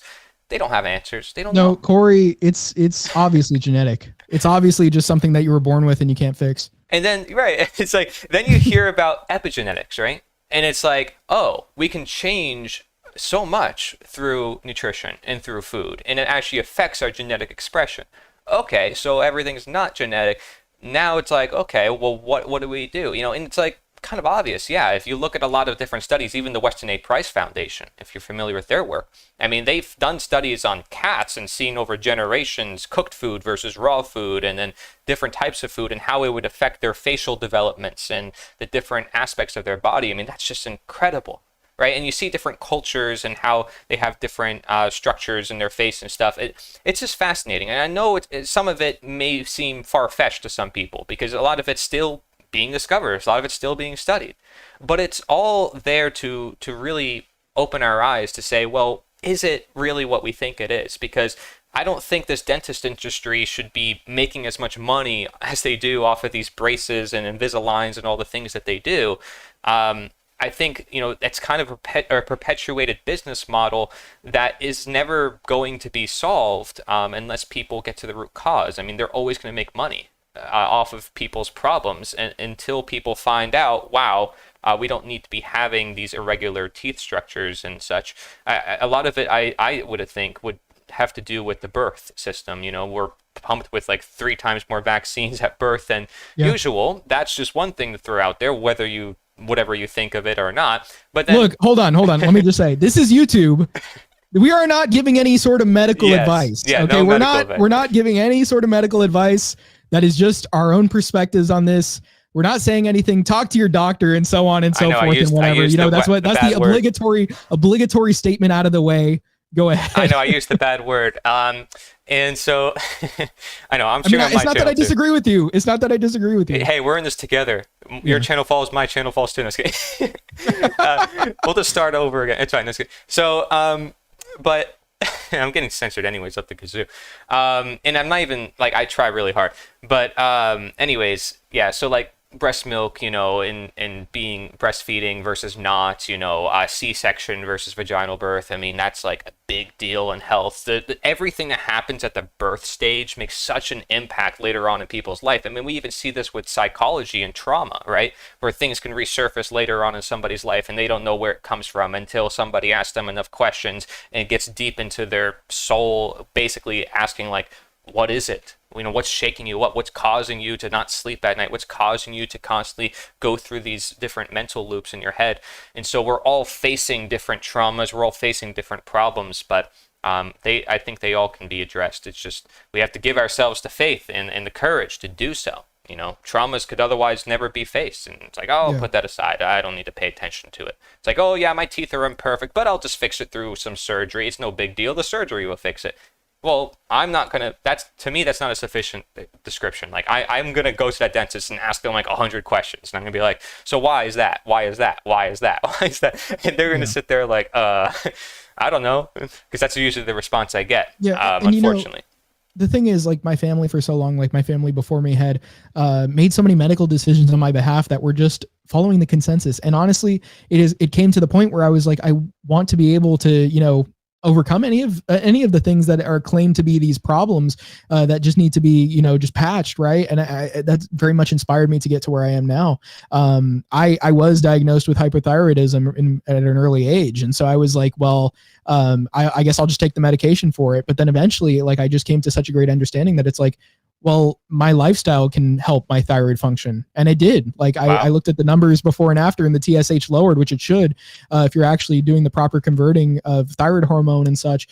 So, I actually saw results better from the lifestyle changes than from the numbers showing when I was Awesome. just getting my medication.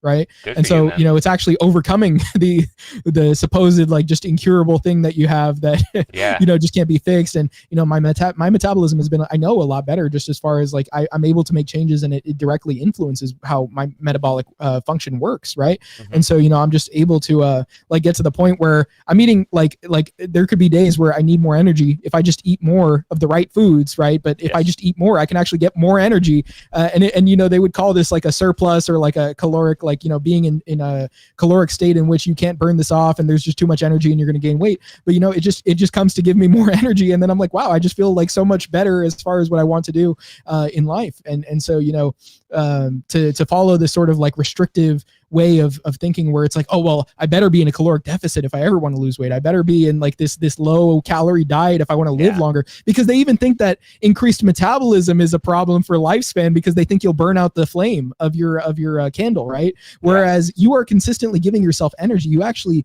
are thriving more when you're giving yourself that energy. And let's say, even like, I heard this point, like, even if like it increased or it decreased the lifespan slightly, you're living a far more quality life than you would otherwise. It's not the case, but you would be living a far more quality life than being in this state of like no pain, no gain, and then just continually abusing yourself.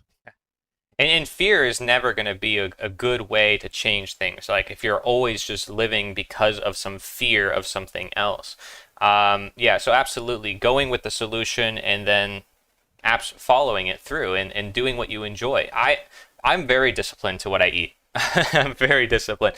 And I know everything that's in the food that I eat, pretty much. I can dissect everything. I remember ingredients. That's how I got into everything. I mean, I was 13 years old and researching ingredients at the grocery store. That's how I got into everything. And then from there, I found out the corruption in the medical industry and became a health coach, and then found out naturally freedom was being compromised, and that freedom is the more important subject to discuss regarding our health and literally everything. So I shifted my priorities to that. But of course, health is still important to me. And, it's like, as a kid, I understood this. Like, yeah, there's stuff in our food supply that's a problem. And I felt it. I felt the difference. I wasn't getting sick anymore. It's like, whoa, what's up with that? All these people around me are getting sick like every single month, every single week. It's like, what's going on, right? It's like, clearly I'm not, and I didn't even change much. Like, at that point, I didn't even do anything except make sure my food was clean. I wasn't even paying attention to what I was eating. I was just making sure it was real food. And Yeah. like that alone was like a big leap, because so much of what it was before was processed food. Like I grew up eating Lucky Charms because I thought it would make me lucky. I was one to follow. I followed the orders of everybody. The doctors, the teachers, I believed Yeah. every word. When they said to me that germs were bad in school, I became a germophobic. Every time somebody sneezed, I was like, oh my gosh. Yeah. It's like, Using the hand sanitizer that's killing the bacteria on your hands. exactly. Yeah, and it's like, wait, now I see bacteria's good. Like now I eat raw meat. Like what is that? It's Nice. like the total opposite of what That's people. great. Yeah, I do like tartar and raw fish and raw eggs and raw kefir. I do all that, raw honey. And, again, local sources, which anybody can access from anywhere.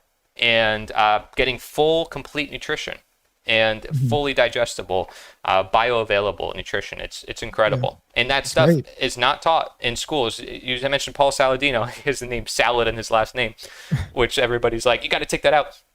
But he came out of medical school and he disagreed with everything they taught him. So it's like pretty funny. He went on the doctors, and then of course they bashed him really hard on TV. It was like, oh, look at this guy eating, promoting the carnivore diet. This is going to give you heart disease. It's like, meanwhile, all the stuff on paleo, keto, carnivore is contradicting the science that was approved in the 80s and the 90s and the 70s of you got to eat more carbohydrates and you got to eat more grains and make sure you get your daily serving of grains. And it's like all that's now being challenged. You know, margarine, we got to replace butter. We got to replace it with seed oils. Like, yeah, that's see where that led. It led to trans fats and hidden trans fats that led to heart disease. And even Obama had to ban trans fats in 2008, but the companies found still a way to put it in the food supply. You know, it's like, it's very easy to see where things are leading because there's so much ignorance and order following going on. But it's very easy to also engage in the solution because of it, which is like, again, abundance everywhere. There's solutions everywhere we look, online and in nature, and it's all about how we use it. So absolutely, man, it's good stuff. And as far as Saladino goes, I would recommend his shows that he did with this guy, Georgi Dinkov. Very educated man. He's like from the Ray Pete sphere. It's incredible. I would recommend all 3 episodes, honestly, to you as well, Cory. I know Saladino has some other good content. I mean, like on his, like, let's say like balding stuff, like he talks about like it's an issue of nutrient absorption. Like he's coming from this free will perspective as well. And also like weight loss. He talks about calories in, calories out, and how it's kind of bogus to say like, you know, hey, you just take in these calories and then the body just outputs them exactly as they're taken in. And therefore that's why calorie restriction makes sense. You know, the psycho, like, or psycho, I don't even know how you say it, but I guess it's psycho because I saw somebody say like CICO, psychopaths are like what how these people think, because it's like you know, they're just thinking, hey, it's thermodynamics, man, like, you know, it doesn't matter what the quality of the food is, that doesn't affect how much you burn, that doesn't really affect like your metabolism or your metabolic rate, like, and yet, you know, there's just so much, like, I mean, honestly, you can just practice this and see the contrary, like of that this isn't true. These people that are talking about this are starving themselves. These people are forcing their bodies to look a certain way, whereas they're not probably feeling the best, you know. Who knows what their testosterone looks like? Who knows what the other things, like their other like their thyroid function? Who knows what a lot of these things are like? Who knows what their digestive is, or digestion is like? Any of this, right? Yeah, I mean, just observe people who cut out sugar for a week, right? Somebody in my chat just mentioned that, how they did fasting and they cut out carbs and sugar, and then the cravings went away, no yeast left. They did a full fast to clear the intestines of food for 24 hours. Yeah, and there's different ways to do fasts, right? There's so many methods that people can use for their health, which is why I wrote a pretty big health book that I don't share much, because I wrote it really early on before my works on freedom. So it's not as refined and polished, I would say, but it has like literally thousands of solutions in that book covering every single topic. And I have dedicated chapters to fasting, dedicated chapters to water and hydration and all sorts of things. Because even water, it's like kefir and milk and juicing, and it's like way better. It's like, what's up with that? You know, everybody thought, oh, drink more water, drink more water. It's like, that's not actually hydrating you. What's up? Like, clearly everything that we thought was true is being challenged. And when you realize one thing, everything else starts to open up, right? So that's the thing with the college campuses too. It's like, if I meet people from where they're at, what they're concerned with, I guarantee you there's something I could share with them that would make them go, whoa. That would like open their mind at least a little bit to say, wait, things are not as they are. And then really, as somebody's mind opens, then they're willing to learn about everything else. They want to learn about everything else. I mean, when you get into health, it's like, oh, I don't want to restrict my body of this or that, but you can want to be healthy. You can want to change your diet if you go down the path that serves you. You know, in listening with your body, in actually listening to your environment, and looking around you and saying, well, look at all these different people and their ways of eating. How can I discern? How can I say that this works for this person for this reason and this works for this person for that reason? Why is it, you know, that veganism works for this person and keto works for that person? Why is that? You know, we have to be able to study this as a philosopher and not say, well, they're wrong. They're eventually just going to end up with problems, and then this person is right. No. Doesn't work like that. Humans try to get such a grasp on reality, and reality just kicks them back in the butt to say, stop having a grasp on truth, because the minute they grasp it, it falls out of their hands. The Tao Te Ching has a phrase about that. It's like you try to grasp water. Water is usually symbolically said as the Tao, that yin, passive, like that force that's always there, and it just falls out of your hands because it's the thing that, the path of least resistance, that thing that always falls, that doesn't seek power. It's that humility, the lack of ego. You know, that's what we're trying to attain. You can't try to attain it. You simply live your own lives. You be yourself, and that's how you attain it. It's quite a paradoxical reality sometimes we live in, but it's simply being able to discern, which is why people like Jordan Peterson and Carl Jung are so, fascinating to so many people, because they're able to navigate the paradoxes and polarities of the world and be able to deliver it to a modern audience. And so I love their work, and a lot of them speak our language. You think they're voluntarist, but they never heard of the term. My goal is to hopefully bring that to them. I'm working on medical projects with tons of literature, and I hope to share it with people like Jordan Peterson. And even better, if I can meet him at the environment that he's at, going to college campuses. Think about that. Pretty crazy. I would love for you to join me. I think that'd be awesome if you would. Yeah, join me. I figured, like, I didn't know we were so close. So, now knowing that, there has to be something, right? But yeah, let's just check out some comments here. We got Jason the Geotech saying Ahmed was a GOAT leader. Thank you, sir. Thank you. And we have oddities and rarities. Yeah. We have oddities and rarities saying the death of Elvis is the perfect example of treating the symptoms instead of the root cause. They gave him pills to get rid of the side effects of the pills and pills for those, and so on and so on. Yeah, well, that's medicine for you in today's world, right?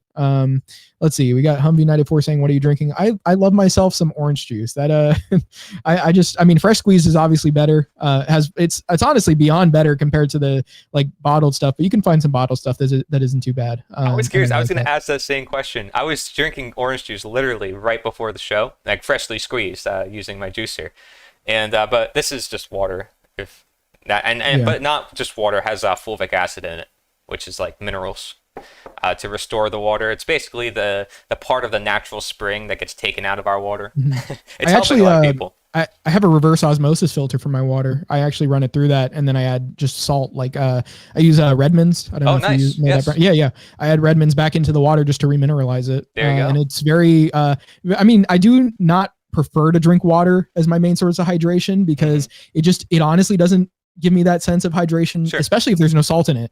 But if there is salt in it, it is preferable to the water itself. But I do like juice, especially fresh. Like that's better than anything. Though sometimes it is a little bit convenient for me to just get the store-bought juice as long as it doesn't have a bunch of ingredients in it. Like if it's just the juice, like it'll say fresh, at most. I really don't think it's too harmful just because like it really, like if it may denature some of the vitamins and such, but like you may have a different perspective. You may have a different perspective on that. I really don't think it's terrible for you. I would say maybe the biggest concern is maybe like plastic if it's in there. The pasteurization would be my biggest concern. I think that has more of a negative effect on milk than juice, I would say. Okay. Well, yeah, maybe. I mean, I like from what I've seen. If you feel good, honestly, man, just as far as like health effects of it and such, I do like low, like, well, I can't get raw milk, but like if you've been to Sprouts, there's always like a way. They have a low temperature pasteurized, non-homogenized milk at Sprouts. I love that. That is incredible. That is incredible. Wait, you're in Central Florida. What do you mean you can't get raw milk? What are you talking about? It's the sourcing is kind of difficult. It's like you have to like I try with these raw milk websites, and then they like they don't give me everywhere like that's close to me. Like it's only people that sign up for the site. It's a little tricky. It's not impossible. It's not too difficult, but it is a little bit tricky. Okay. To navigate. So but I've gotten better at it. Yeah. I do know of a place that's not too far, but it is a little bit far. It's like inconvenient going that far out for it, so I would have to buy a lot at a time. Yeah, makes sense. I feel like there'd be a lot more of that near you than me, actually, because I'm near closer to the cities, and I think you're more in the country area. We have James saying eat the bugs. Hey, it's quite funny if you look into WildFed. Do you know the guy Daniel Vitalis? You know who that is? I don't think I do. So he's got a show, and it's really awesome. Talk about a guy who really knows about nutrition and health. He's been heavily invested into it for like the past 20 plus years, and such a great high energy. He's got a whole TV show that he does where he goes into the wild and he's able to live off of the land and anything. So he eats bugs, but he tells people it's not like the bugs that they are trying to give people in the foods, because our ancestors, the tribes, would eat bugs and they would cook them up like fish, and like they would turn red, like the crickets or whatever. Sometimes I think he said crickets or what was it, grasshoppers that taste like lobster or something like that. They call it the lobster of the land or something like that. But this guy is genius. He can identify every plant, every animal, and say this was a hybrid of this is a hybrid of that, this is not natural, and he's able to decipher that for everything. And he's just got such a deep understanding of the natural world. So I really wanted to get into that series because that highly interests me. and maybe we can do like a wash party or something one day. But Yeah, that would be cool. yeah, right. Imagine that'd be pretty cool. Yeah. But yeah, his work was just fascinating to me, talking about that, because he says it's like that type of environment of like they're trying to give you bugs. Those are lab made bugs. You know, they're put in a lab made condition. The same way we talk about lab meat versus natural meat. They're two totally separate things. There's people in Mexico where it's like a delicacy to eat bugs, and I have neighbors who are from Mexico. Is it a matter of like feeding at that point, an environment that they're in? Yes. Yeah, because I mean, I have heard that it depends on the bug, because like even the type of bug could just be harder to digest than compared to like other animal sources of food. Yeah, well, so that could be a problem. Even in the chat, someone says human bodies can't digest the chitin, or I think chitin. That's true as well. And Dr. Berg did a video on that about eating the bugs, and he has pretty good content online. I know he's involved with Scientology. That's questionable, but he's got really good videos. I was going to say, I believe chitin is the reason that some people can't eat like shellfish, as opposed to actually having an iodine issue. So a lot of the times if they have an allergy to the shellfish, it may not even be the fact that like you have some sort of iodine problem. Iodine, like I really don't know how common that would actually be to be allergic to that. Yeah. See, it's funny when you come from like a health coach point of view, which is, you know, where I come from.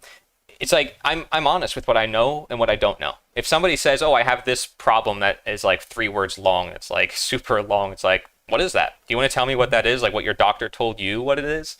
And then, you know, I can research about the idea, but really I don't need to. I can simply just ask them questions and then find out the problems without even knowing exactly what their doctor told them. You know, it's like I can investigate by just being a detective and asking high mileage questions and really getting down to it.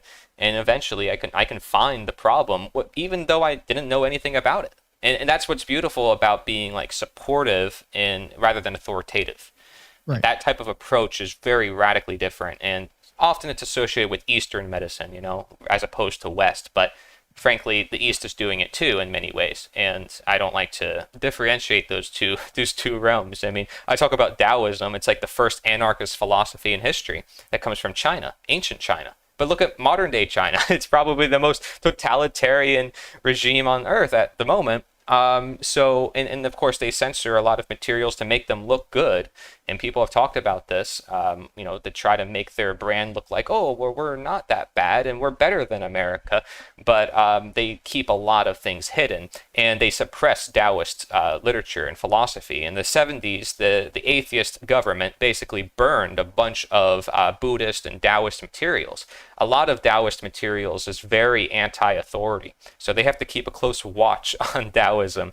And that's why it's growing very fast in the West. People like George Thompson, Jason Gregory are teaching these ideas of Taoism, and you know, now there's natural law coming back, the deists, you know, which were like between atheism and religion. A lot of this stuff is coming back in different ways, and I love to see all these communities. The carnivore, all that is coming back. You know, the truth always finds its way to resurface one way or another, and that truth is not stagnant, and that truth is not one way. That truth is simply showing people the bigger picture in all the different ways, so you can pick the best route for yourself. That's what I find amazing with it. Cory, I think I can summarize this for you. Sure, the East has fallen.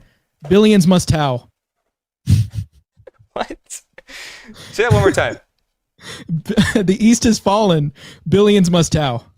Billions must tow? Yes. Billions must go follow the way? Yes. Okay, so we have a Humvee asking, I want to eat these fruits. What are they called? So could you give him those again? The fruits? What fruits? Yeah, the ones that you were saying where it tasted like I think you mentioned chocolate cotton pudding? candy mango.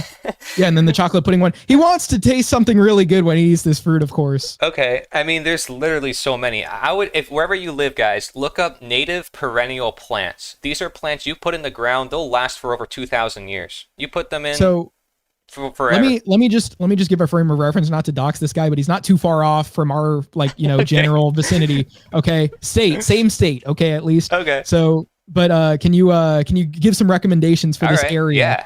Sick. Okay, so Okinawa spinach, longevity spinach, for your leafy greens, if you want them just to have them, they grow so easy. I guarantee you, if you know nothing about gardening or permaculture, you just throw them in the ground, they grow. Um, so I had to throw that one out there. Cranberry hibiscus, same thing. Now that one actually tastes pretty good, and it's like a fully edible leaf that is a hibiscus, and you can make tea out of it and everything. It's awesome. It tastes like cranberries and everything. Super cool. There's chocolate sapote. That's the one I mentioned. That is, I don't know if that's native here, but I know a lot of people grow it, and I've been to different farms where they've done it, and apparently it tastes like chocolate pudding. Now I'm gonna put that to the test, okay? Because I just put one in the ground in my backyard. I don't know if it tastes like chocolate pudding, but everybody says, a lot of people say it does. Then of course there's cotton candy mango. I think I've tried that one before. There's literally been like I've been introduced to so many plants over the past year, just getting into permaculture unexpectedly, that I've just like been blown away. And so I guarantee you probably like 3 or 5 years from now, I'm going to know all these things by heart, and I'll be able to say, yep, this tastes good and this one's the best one to pick. But right now I'm still learning. And I'll be honest, there's so many plants that we're not taught about that we can grow. It's just unbelievable. But yeah, let's see, things that taste good. I mean, mango, all the fruit trees, you can grow everything here, dude. You're in Florida. You got like awesome soil. Yeah, we might flood one day. We live on an island and so many people are moving here, and we probably have to, worry about that. But at the same time, you can grow pretty much everything. Bananas, blue Java banana. Look into that. Ice cream banana comes from Hawaii, and it's a blue banana. We actually have one that's growing, and it's doing really well, and it's popping off real hard. And we're gonna have ice cream bananas soon. Isn't that crazy? So apparently it's like a banana that tastes like ice cream or vanilla. So that will be interesting. Now, the only problem with this, right, because we're talking about health and nutrition and talking about the ins and outs, a lot of these plants haven't necessarily been studied. Like, we don't know how many anti-nutrients are in some of these plants. If you look up longevity spinach, it's touted as this plant in Asia. It translates to a plant that cures over 100 different diseases. That's what it translates to. And so that's amazing. But we have like no information about it online. There's no nutrition information about it. There's barely anything out there. So there are questions about perhaps the safety and the anti-nutrients with stuff like that, because we know spinach is very high in oxalates.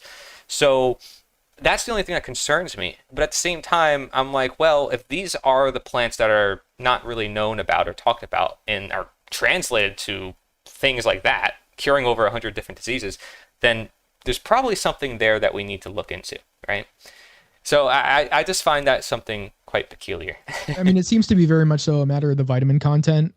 So if you are avoiding that because you don't want to like get kidney stones, like if you are fearing that, like there are ways to get that in other places of the diet, maybe not in as high, depending on the nutrient, right? Maybe not in as high of a value. There is a potential that you could supplement it in some way, through a clean source, but that doesn't mean that you eat spinach and automatically you get kidney stones. Though I would just be me personally, I'd be more cautious about that, but more specifically about like the goitrogenic impact of it on the thyroid. That would be like my main concern. I would say that doesn't mean I would never touch a green, but it would make me a lot more averse to it. But I do love fruit. Like fruit is like the least, like as Saladino says, it's like the least defended plant food, and we especially can grow when ripe. Especially when ripe. So I mean, I love fruits. Like I love eating any kind of fruit basically.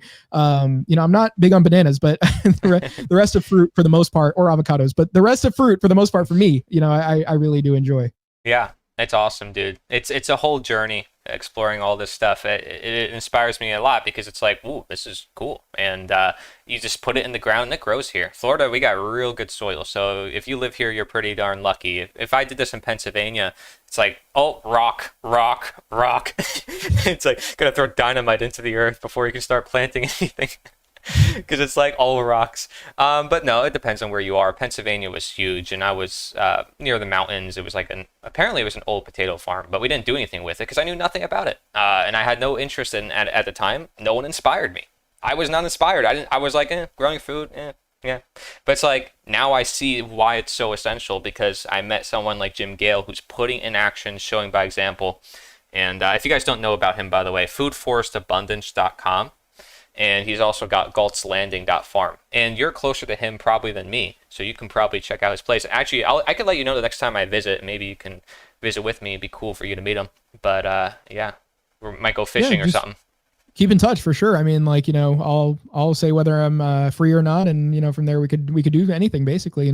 Cool. Always down to have like that sort of novelty, like in having like fun times, just doing stuff Yeah, like that. that's what life's It's about. very good for the dopamine. It's very good for the dopamine. So That's what that's life's great. about, man. Yeah, exactly. Novel experiences and such. We have James saying, I do a lot of self study and it certainly helps my mental health through tough times. That's great. Yeah. We have oddities and rarities. Being fat and bloated and dying on the toilet is kind of an American tradition. Yep. I mean, Unfortunately. when I was 13 or so researching ingredients, I was pretty obese, like heavy as a child. And people were like surprised to hear I was heavy as a child, but I was. And my parents kept me on a good mindset to where I never put myself down, which I really thank them for that. Because I never said, oh, I'm fat, and I let other kids bully me and let that get to me, because they did bully me for my obesity, but I didn't let that get to me. And over time, just by learning and exercising and eating better, I just lost the weight naturally. And perhaps it was part of my growth too. But I went through a major transformation, let me tell you, going from crazy order follower, obese, eating all the junk American food diet to not even eating a single fruit. I didn't eat a single salad. I refused to eat anything healthy. And now it's like, you know, and when I say healthy, of course, I'm not referring to just fruit and vegetables. That's, of course, something we distinguished before.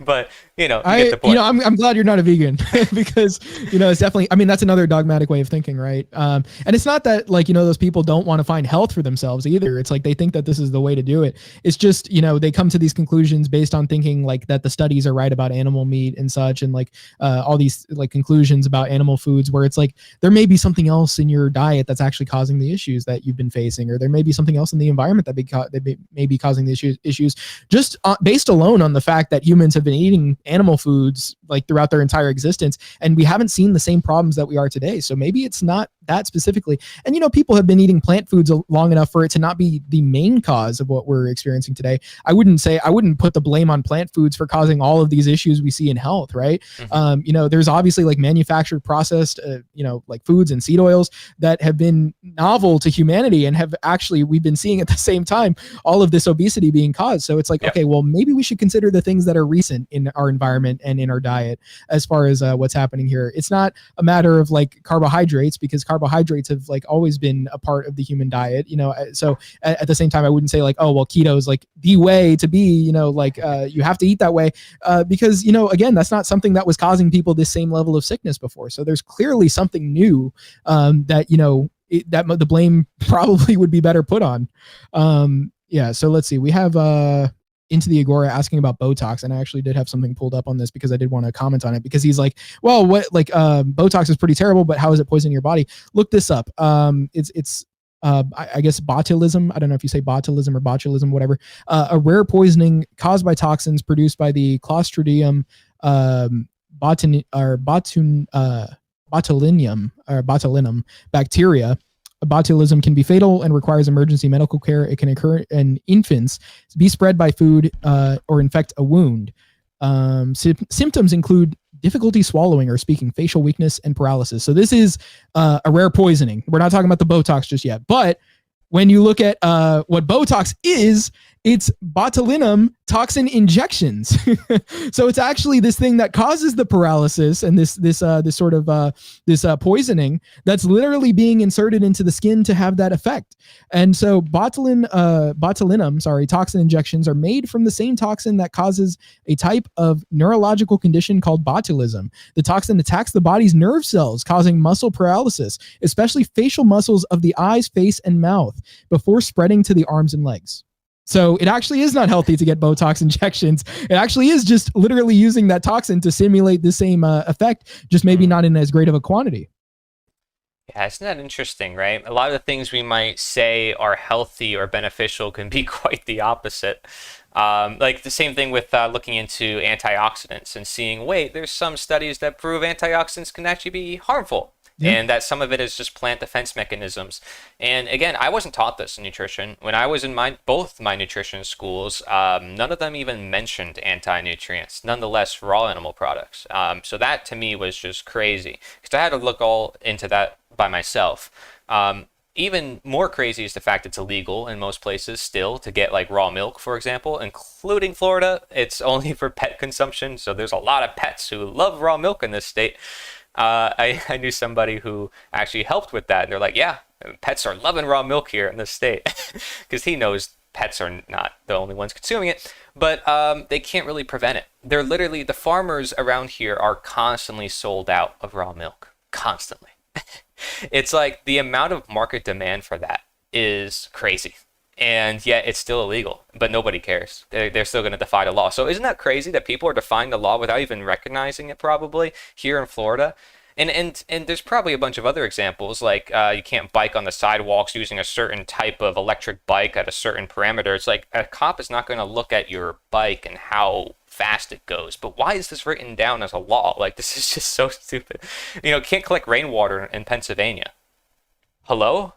Well, we're at the point where you just can't avoid breaking laws anyway in your daily life. Even just being a normal person that's like a do-gooder in the eyes of the state, it's like this person's still breaking laws because there's just no way to not do it. Honestly, there's just no way to live and not do it. And there's this example given. I like, it's like when it comes to competition in the market, I forgot exactly how it goes, but it was basically like if you're overcharging, supposedly compared to others, you're price gouging, or like if you're charging below. I think it was like I forgot what it was, but it had to do with like undermining the competition. I forgot what the term for it was, but there's like a term for that as well. And then when you're at the same price, you're basically colluding and you're price fixing, right? So no matter what you do, you're here manipulating the market with these prices that you put on your product. And so no matter what, you're basically breaking the law, in the eyes of the state. Really, they'll just enforce what they want to because they see it as a need to control, like, oh, well, we have more of a priority to do this for this other factor that's important for maintaining our control. So, you can see whatever paradoxical laws on the books. It really just comes down to what the state wants to enforce as far as like what's, I guess, organizationally necessary for it to. AKA how much people are ignorant of what's going on and are not in control of their own food supply. Because it's a parallel type of way. Their actions are based on our actions. Our actions are based on their actions. It's a give and get scenario. I would say it's a matter of not just that the state is aware that you're aware, but that the state is trying to subvert your ability to do something and they just can't. They have no ability to do it because of the actions being taken have just made it like not possible to enforce the law. Yep. That's like the best way to go about it. Hold on. So we have Into the Agora saying he's using my key fob example. Let's go. I did that earlier. We have Ignis in the chat for the first time in some time. He's saying, chat, rate the haircuts, mutilation or Riz? And this was a conversation we were having in my Discord where, first of all, Cory has a very Riz-like haircut. We can't knock Cory's hair. Thank you. It's majestic. But here's the thing, like we were having a chat about like tattoos. And basically I, was saying that there's a problem with them, I was saying from an aesthetic perspective, but as well because of the, I guess part of the logical explanation against them would be like effects from the ink, like being in the skin. But there was somebody basically comparing it to, well, you can't really say like aesthetically it's some sort of mutilation because, why wouldn't you say that about hair or nails? And I'm like, well, those are, when you think about it, those are just maintenance. I would say it's probably good to grow out your hair to some extent. I would think it's like some sort of antenna to the external world and the sun and all that. It's probably good naturally for you to have that, though probably nails, if you leave them too long, they're gonna like ingrow or something or cause more issues for you. But point being is like, that's really just grooming. That's really just maintenance. That's something that's in line with your body's functions. I wouldn't really say a tattoo is, not to like, say like it's so over for you, you can't do anything about it, like about the toxins or whatever once they're there. But it's just more of an idea of like, obviously there are things that are societally seen as acceptable that may still not be the best choice for you to have, or engage in or something like that. Yeah. But anyway, the haircuts are too fire. You can't call them mutilation. Yeah, it's true. Hey, I came down to Florida and I'm like, wow, all these guys got long hair. I'm not the only one. Thank goodness. Up north, it's like everybody's got beards, Down here, it's like everybody's got long hair and they don't have beards. It's like, huh, that's quite interesting. I actually always had short hair my whole life, so I only started growing it out a couple years ago. Probably that's all anybody's ever seen me online. But if you saw me in 2016, I looked like that poster child of the conservative, white male Trump supporter. I literally was the poster child. Like people walked up to me when I was at a Trump rally and they were like, you should run for president one day. It's like that was what was happening. And I had every single talking point to support Trump. I knew everything about the guy. I had like his Same. water bottle. I opened up the door at the polls, like every little thing. Well, I didn't have the water bottle, but I probably had a hat or something, so there we go. Same thing.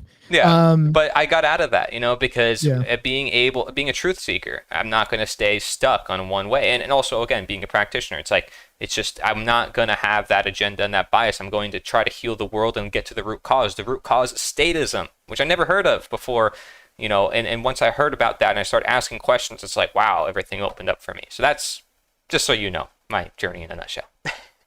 Yeah. So we have Into the Agora asking, or not asking, he has a question after this though. I guess a few chats later, because he has a lot of things that he's saying here.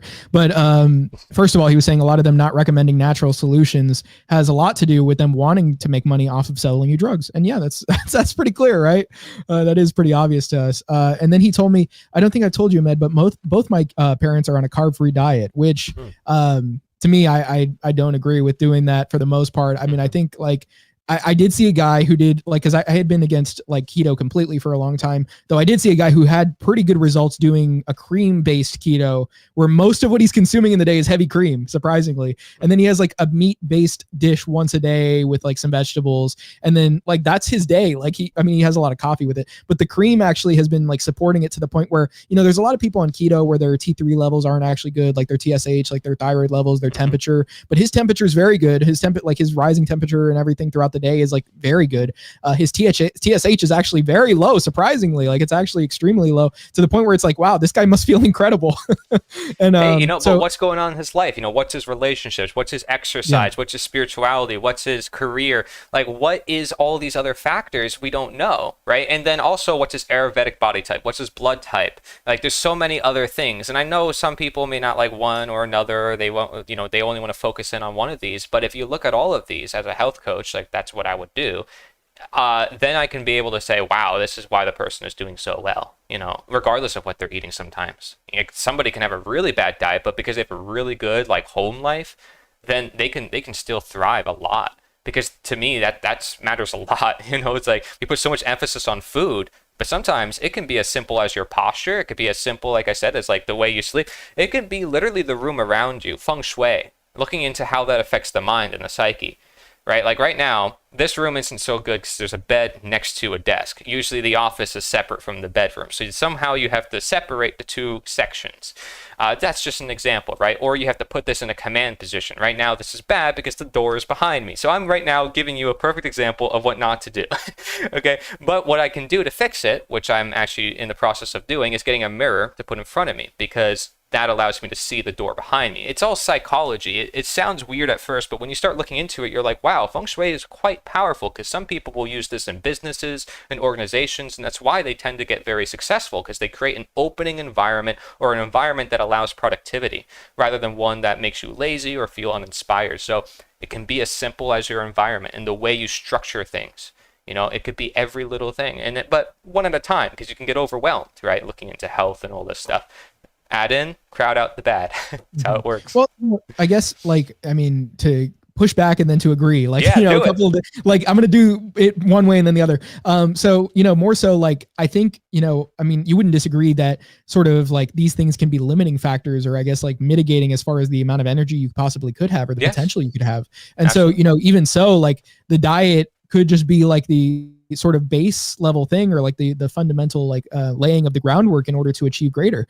And that doesn't mean you make health your North Star, but that means you sort of do until you have the ability to do greater. Yep. Right. And so I wouldn't say that necessarily like, I don't jump straight to saying, well, there must, not saying that you are, but I'm just saying I don't jump to straight to saying there must be something else. I sort of attribute it to what the person's eating as much as I can, just to see how that works for them and why that would work before I sort of go investigating in other areas. And so, I see why this diet would work for him. He gives out a big like explanation laying out why he even does what he does as far as the version of keto. Nice. I see him talking about how others are doing keto and why it may be working better for him than others. And why his ketones are actually higher than some people that are on a higher protein keto. And just a lot of other factors. Like, and so I'm able to sort of like come to the logical conclusion, like, well, maybe I wasn't completely right about keto, but maybe I was right about certain aspects of keto. And maybe I was right about them not being the best. And maybe I was like, maybe this is why there might be a way to do a lot of different diets just in a better way depending on how you do them. So like even veganism, like you don't like if you're not going to die if you don't eat animal meat, but it may not be the best for a lot of vegans because they're not getting a lot of nutrients that they need, but there are plenty of nutritious foods that they're probably just not focusing on, because they're told the veggies are what you need to eat most of. But I mean, you could eat a lot of fruit, like a very fruit, because I as far as I'm aware, there's a more like fruitarian version of the vegan diet, not just in general, but I just mean that there's like more of a community surrounding that. I forgot exactly who it was attributed to, but he's doing a lot better on it than a lot of other vegans are. And so, like a very fruit-based diet, eating more saturated fat from like coconut oil, and just, getting a lot of these different things from different aspects. Like I could probably build myself a way of eating vegan that's a lot better than just the standard diet of eating vegan, right? Same with keto, same with a lot of these things. And it just depends on how it's being done, attributing like certain aspects of the nutrition to the foods and then understanding that from there. But I guess to agree with you a little bit beyond that, I do think you could be in a state better than somebody else even eating the same foods, because a lot of the time it does come with outlook on life. It does come with, other aspects of how well you're doing, and other factors, because like having those novel experiences, having those good family relationships, that's going to be good for your dopamine. That's going to be good for your hormone production. And so there are a lot of ways in which you could still be better. Like I know there was somebody who pointed to examples, like a couple of examples of celebrities that are like this, DJ Khaled and Donald Trump. Like DJ Khaled is a guy who's actually very fat. He eats a lot of terrible food, but he's always so energetic in his videos. Like he always seems to be like ready to do something. Trump is a very spry guy for his age. So like, but he eats fast food a lot anyway. He thinks that eating fast food is actually good because, then people can't really tamper with it. He knows what's in it. He can go to Chick-fil-A or McDonald's and be like, I want that. So like these people can eat these like really unhealthy foods, but they have so much else going for them that it kind of just mitigates those like negative aspects of those foods. I think for somebody that's in a negative mental state eating that, it's going to be a lot worse for that person than these people. Exactly. When I mentioned cravings before, that's what will happen is like, where did the cravings come from? And again, projection, right? So where are the projections coming from? Usually there's something that isn't being addressed or something that isn't seen very easily. So you have to like investigate. So it could be a bad relationship that's causing someone to eat a lot of ice cream or eat a lot of candy or sugar or something sweet. It's like, it could be all sorts of different things. That if you don't address that, it could be that's where the integrative nutrition comes in, right? That's where the practitioner comes in. But yeah, as a general rule of advice, I think you shared a lot of really good strategies and ideas. And isn't this incredible? Like this is the type of conversation that we can bring to the colleges and universities. I mean, not that they would accept it, not that they'd be welcoming to it, but yeah, I think the students would be interested. They some of them who care about their health. Not everybody's going to care about health, but I guarantee you there's one subject. I have a list of subjects. I have a whole plan. I'll share this with you. But I have a whole list of subjects, and I guarantee you there's at least one thing that somebody's concerned about. And it's like, wow, what could we do with conversation? Just us two. The conversation has led to so many different avenues. And so imagine if you bring together like 10 plus people, the conversation will turn into a whole thing, and you don't need an expert psychologist or a dietitian in the room. You now have 10 people who can discern and decipher between each other and find out the best ideas. I mean, it depends on how you approach it. And I think that's a good way of doing it. And it gets more people involved, and it shows more by example, and it gets people more inspired because they're doing it together. So yeah, it's pretty good. Sugar cravings. So he's saying basically about his parents, and they eat a lot of meat-based foods, and they've also done quite a bit of fasting and generally stay away from processed foods, and they've lost so much weight, it's insane. Well, see, the thing is, like, the common factor there between a lot of other diets is lacking the processed foods. It's not to say that like meat-based is like the way to go for everybody, because like, I mean, just only eating meat-based foods, because there could be other things that, some people like, there could be reasons it's not working as well, just because like methionine balance with like the glycine, just not really balancing the amino acids in the meat with gelatin could be an issue for some people. Like I know there were like studies on rats they did, like where if the rats didn't get enough glycine compared to their methionine and cysteine and tryptophan, that it would actually be negative for their aging and such. And so when they would actually balance it with the gelatin, which you can get if you're eating meat from the cuts of like, fat and connective tissue, right? You're like eating that, and that's helpful, as opposed to eating like a filet mignon, which is sort of like the junk food of steak. You're actually helping yourself out a lot there with that.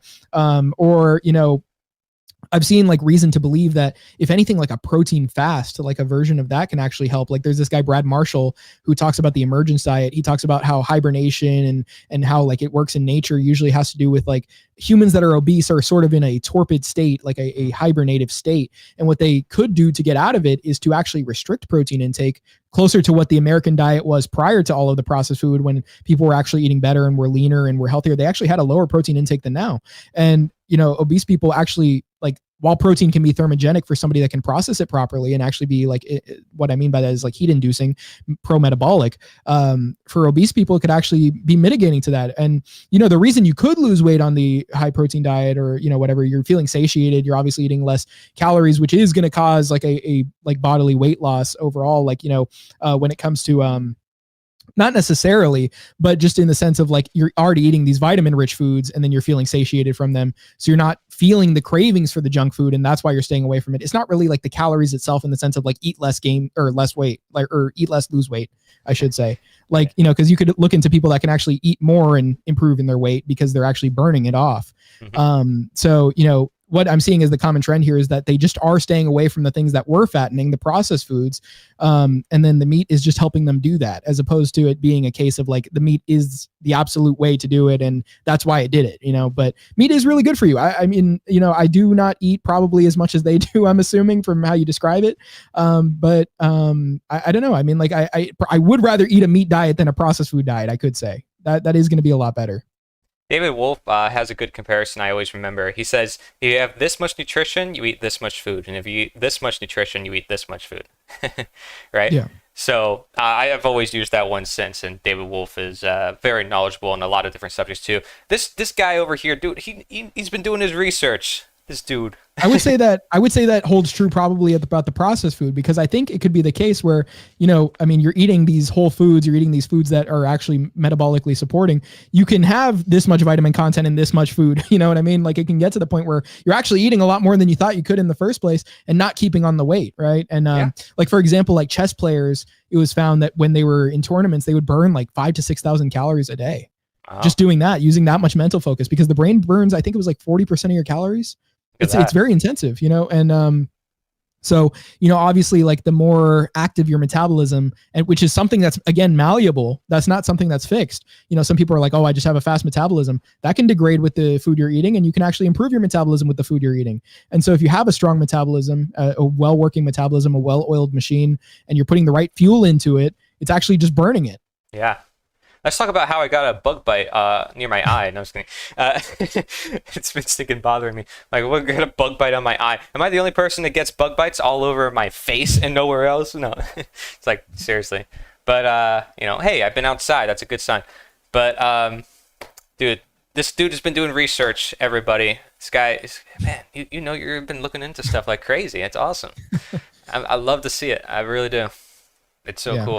I've been very invested in it because I want to learn as much as I can, just to be like, you know, I don't want to be following a path that isn't going to work for me in the long run. And so I want to be able to do that. And also I want to be able to pass that on, you know, to offspring, of course, like, you know, like, obviously that matters a lot, not just because it's the next generation, but because it's my family and I want the best for the people that would be, you know, in my closest proximity. Right. You know, of course. And also friends. I a lot of the times I have friends asking me like, what do I do about this? What do I do about that? I sort of give them that same coaching that you do to the people that you're working with. Right. I'm just giving it to them for free. But you know, and I probably would continue to, even if I were just a coach, I probably still would. And it sounds like you said you do too. I mean, because it's like, you have concern for the people in your life. You want to help them out. Obviously you do need to make a living just to support yourself. But, you know, at the same time, it's like those very closest to you. It's like, sometimes it's like, well, I just want to look out for your well-being, you know? Yep. It's like, that's what I care about.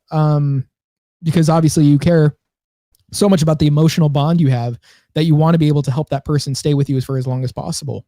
Beautiful. And so it's a self-interest thing regardless, I would say. I don't think it's like a sort of being selfless. That's a great way. It's still being like in your own self-interest. It's not like, you know, you have to be like, oh, I don't care about myself, I just have to care about others. You don't have to be like that. Well, Jim Gale and I, when we're co-authoring this book, we have a section on selfishness, and we see it in a good light. We observe that the people who are most happy in life are those who are giving to others. So they're actually selfish by giving to others because it helps them. And the people who are the most unhappy in life are those who just expect to be served all the time. So be selfish and serve others. It's quite an interesting way to look at it. But it's true. And actually, practitioners do this quite a bit too in their own projection. It's called the magic of mirroring, which is that when they're helping a patient or a client, they might help themselves in the same time. Because by studying somebody else in their life, they learn about their own life.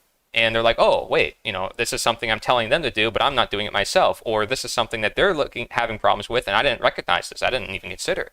So you're actually helping yourself at the same time. And sometimes, I mean, people have had experiences I've talked to a lot where they'll go to a psychologist or a therapist, and like they're helping the therapist. The therapist isn't helping them.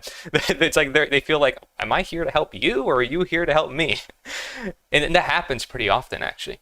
Because a lot of people need help in this world. And some people get into the medical profession because of their own personal experience and because they need help. And they're not, no one's perfect. No one's fully healthy. No one's got it all figured out.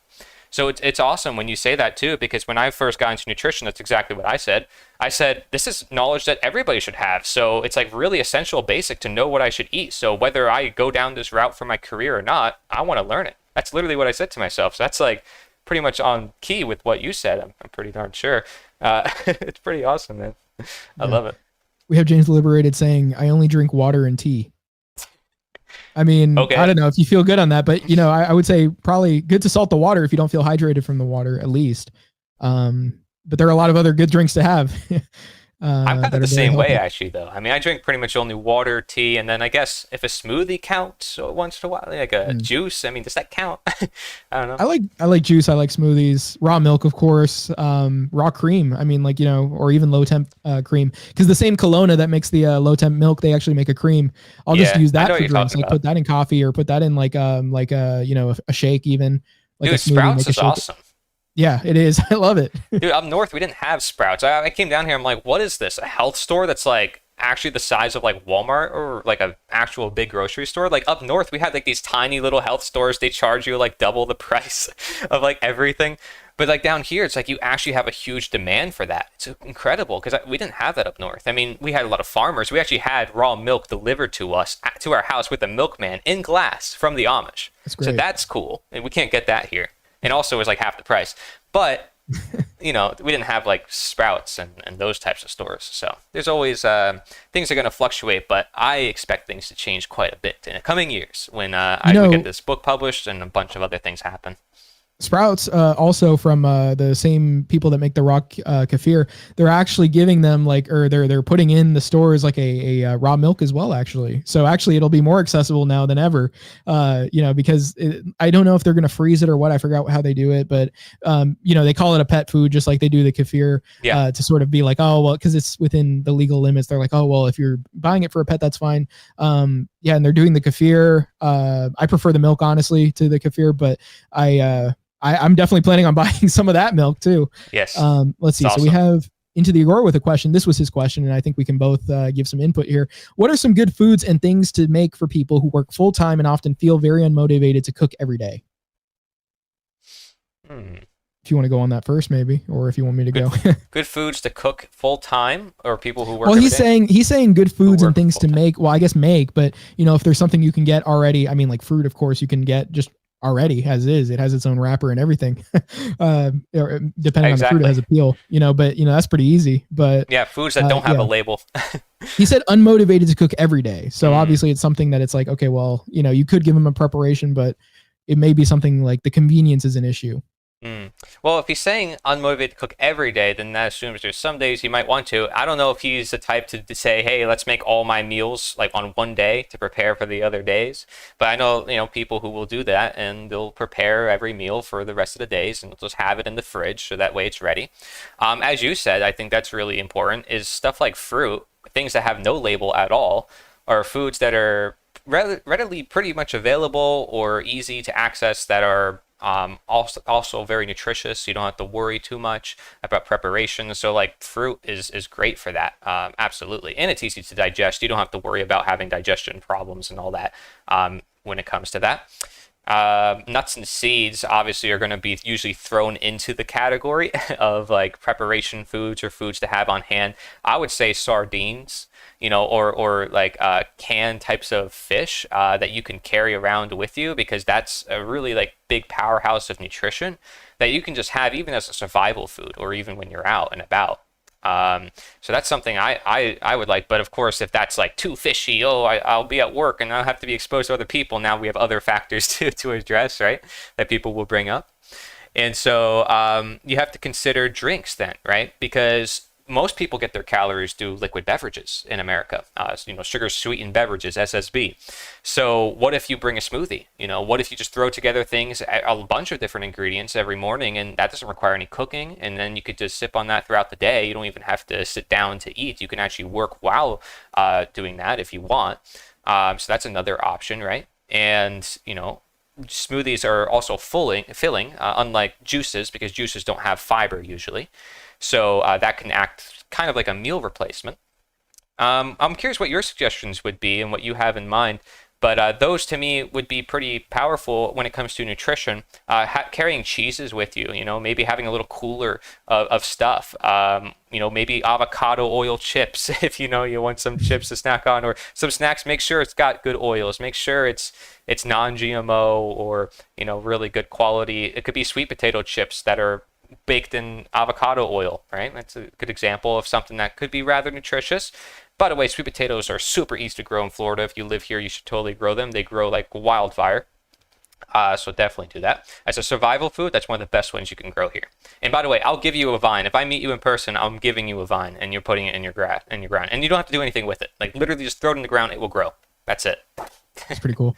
So, I would say like, I'm not usually one for the nuts and seeds because of like defense chemicals. Right. Again, like that would be for me. I'm good with it personally. Yeah, that would be something that I'm staying a little bit off of. Like oxalates, sex hormone binding globulates, stuff like that. And so I would prefer like, let's say, still I would like something that's calorically dense, something that'll get me through the day. I would say like raisins, dates. Yes. Like the dried fruit are really good, I would say, because they're also very portable compared to even just fruit. Because the fruit, like, it's good to have, though it can get to the point where you're carrying a big amount of it to try and get a certain amount of calories, as opposed to the raisins, the dates, like figs, like stuff like that is like kind of really just easy to take in big quantities around with you. So do you see Paul Saladino who goes to the airport with coconuts in his backpack? He takes them with him and he drinks the water from them. Yeah, that's pretty cool.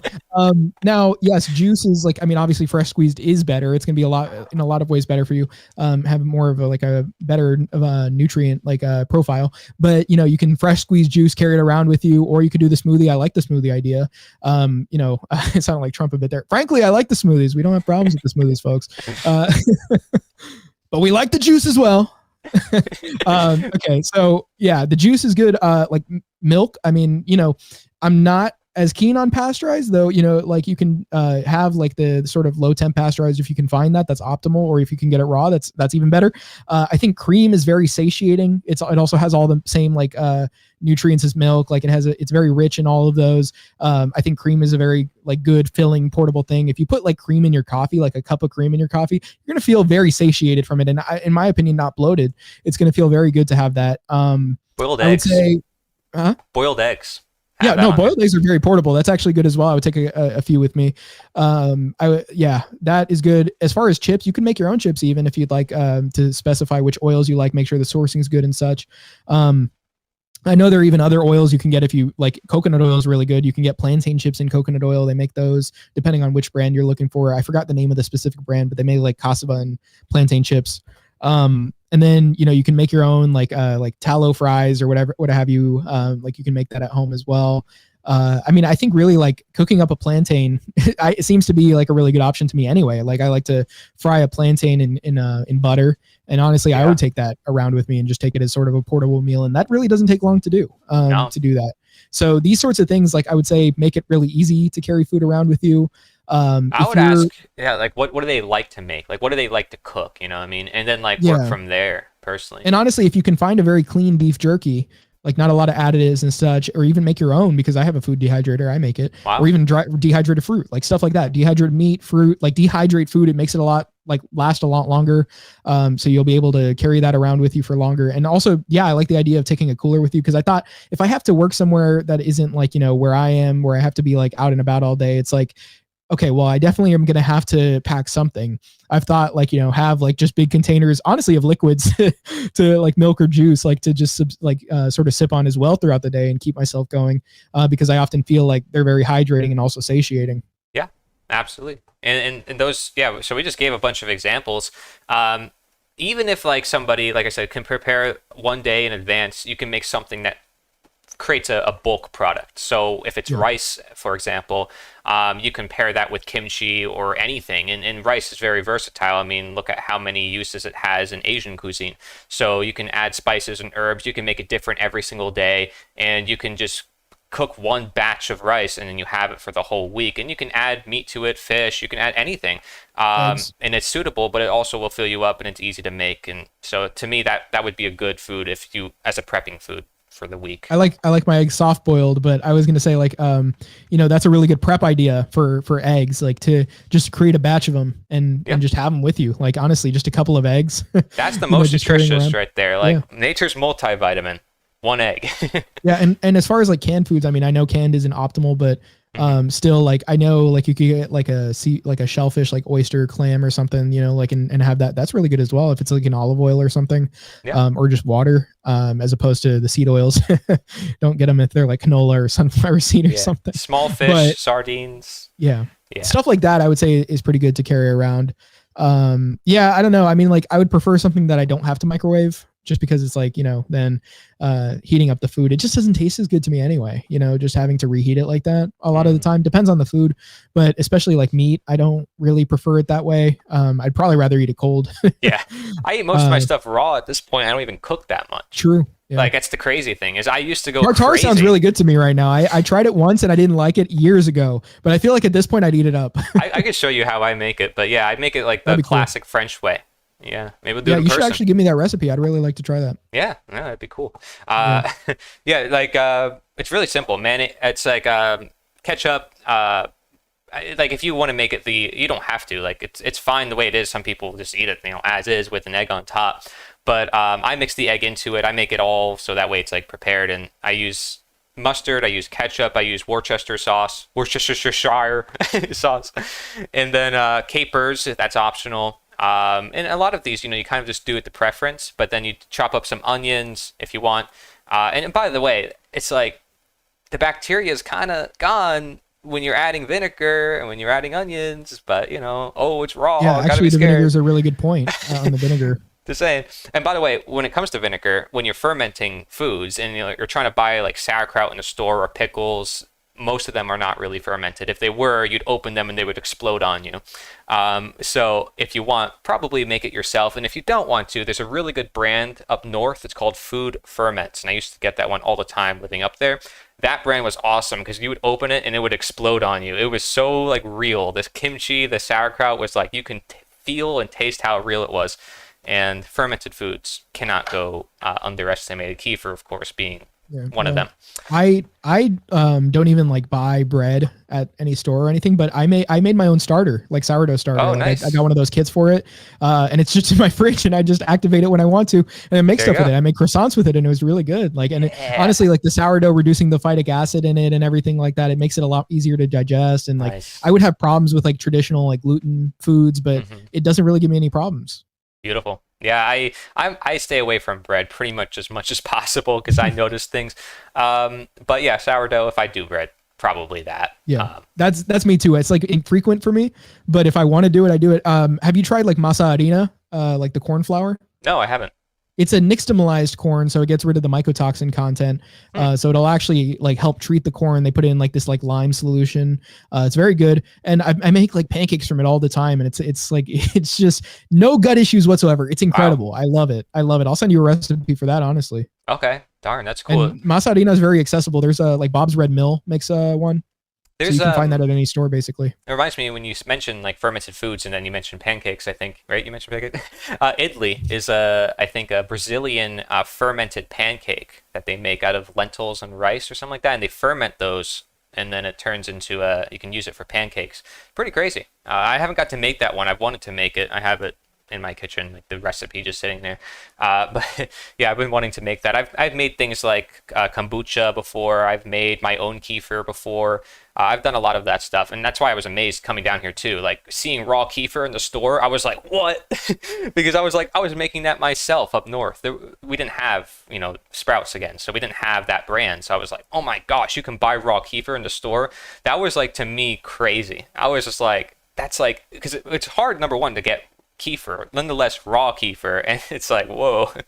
So that was great. And actually, so there was a whole month before we moved into our house here, and we were living in a trailer, and I was drinking raw kefir every single day. My skin was literally super clear and crazy good. Like that month, it was wild, right? Because I was just drinking kefir like all the time.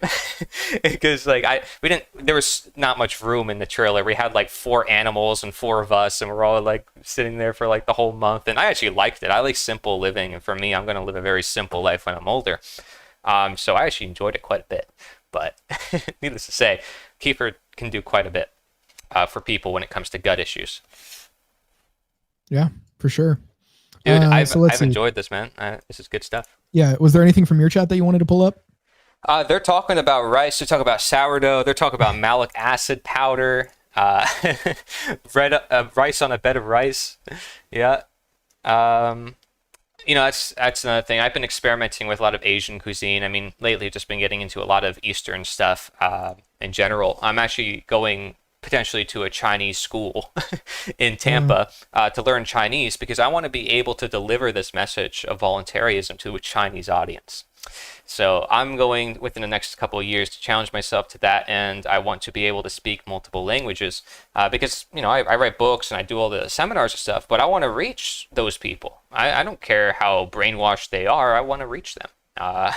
And frankly, I care about them. I think they're actually really intelligent, and they're the future. China has way more population than most other places of the world, and I want to be able to speak the enemy's language.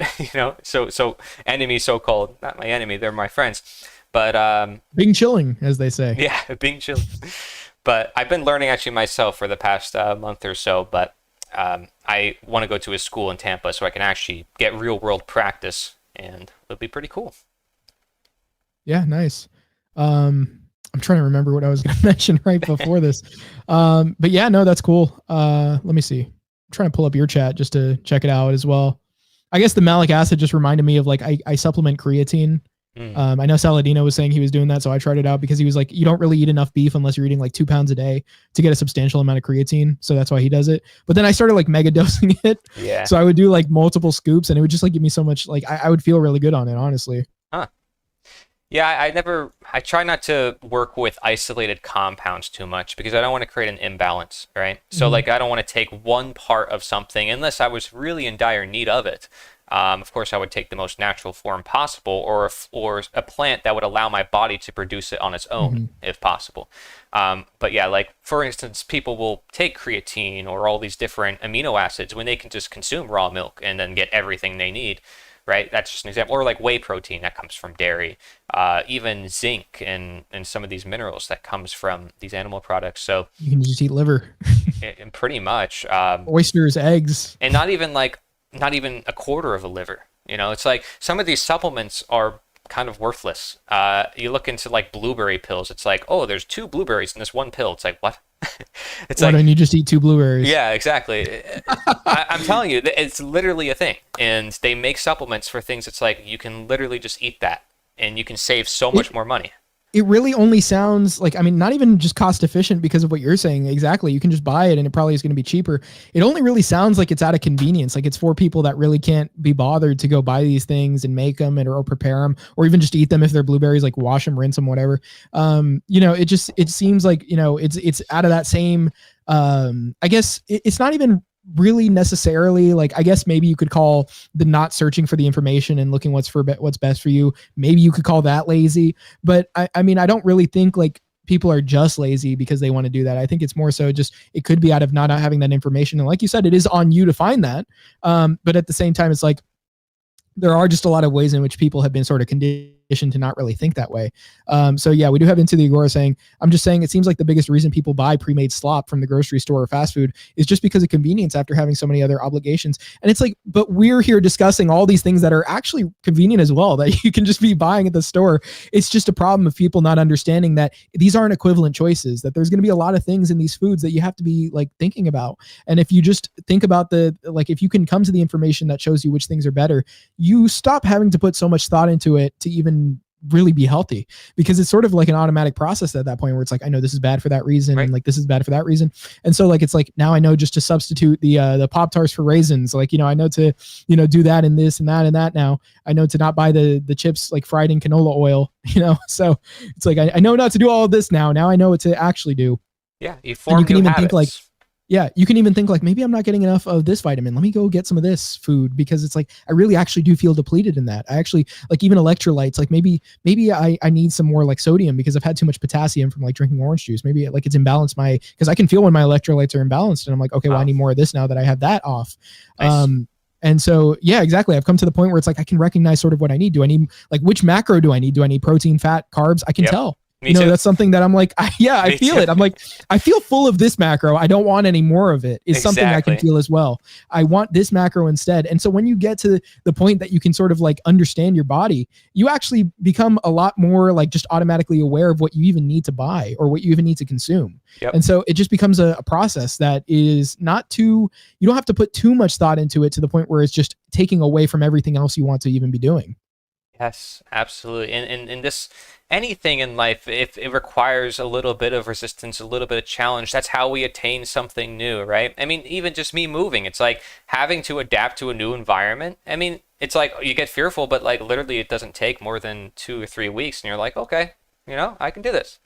It's like our bodies are built to adapt to whatever we start feeding it on a continual basis. So adapt to and conceive and believe with that possible reality. As Buckminster Fuller says, if you can believe and conceive it, you can achieve it, right? So start believing and conceiving in a better future, in a better life, in a free world, because that world is possible. Let's get past the speculations, the excuses, the justifications, all the ideas in our head that are coming from other people and all the distractions.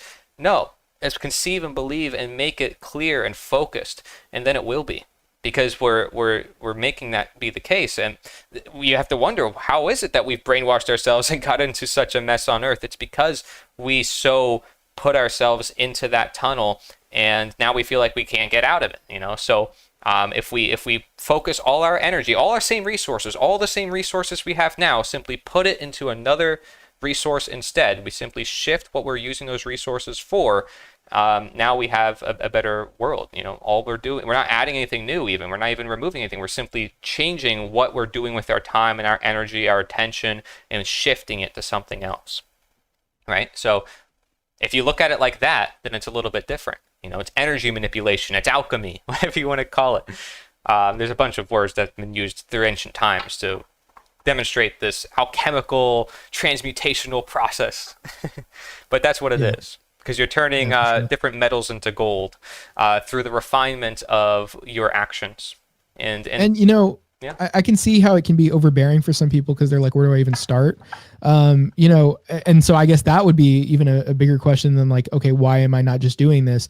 You kind of have to have that gateway to be able to let you in. I mean, if you absolutely have nothing, I think it just comes with experimentation, seeing how you feel when you eat food and understanding that, if you have nothing else. Like you can take suggestions from whatever other people say and see if that works for you. You can even, like just look up like these videos. Cause I didn't even start out knowing what I know about this, or even like finding the right people on it. Like I started out looking up like, what are the healthiest vegetables ranked in order? Like, stuff like that. Like, and it's like stuff that today I'm like, okay, well, I know why this stuff isn't exactly as accurate as I had thought it was at that point, because a lot of it is just based on what the science, the science TM says, trademark.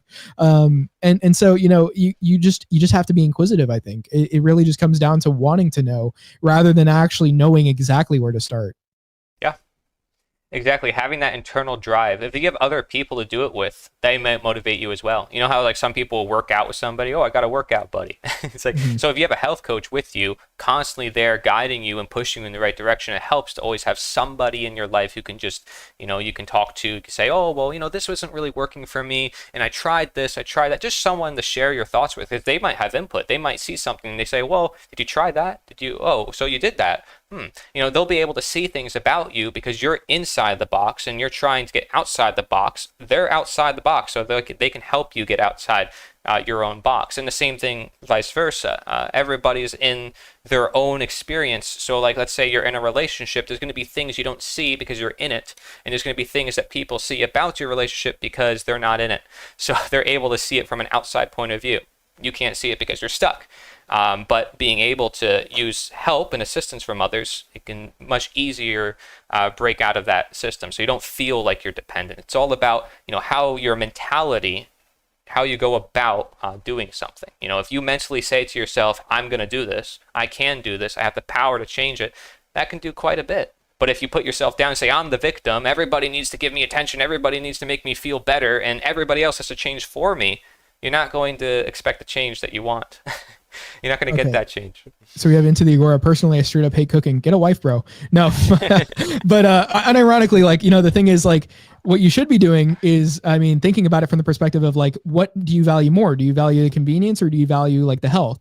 And I think there's still a balance with it to the point where it's like, you don't have to make such a choice in that manner. Like we've described, like, that's not just like a either or, but to you, it's like, you just see the fast food as more convenient. You see the processed food as more convenient.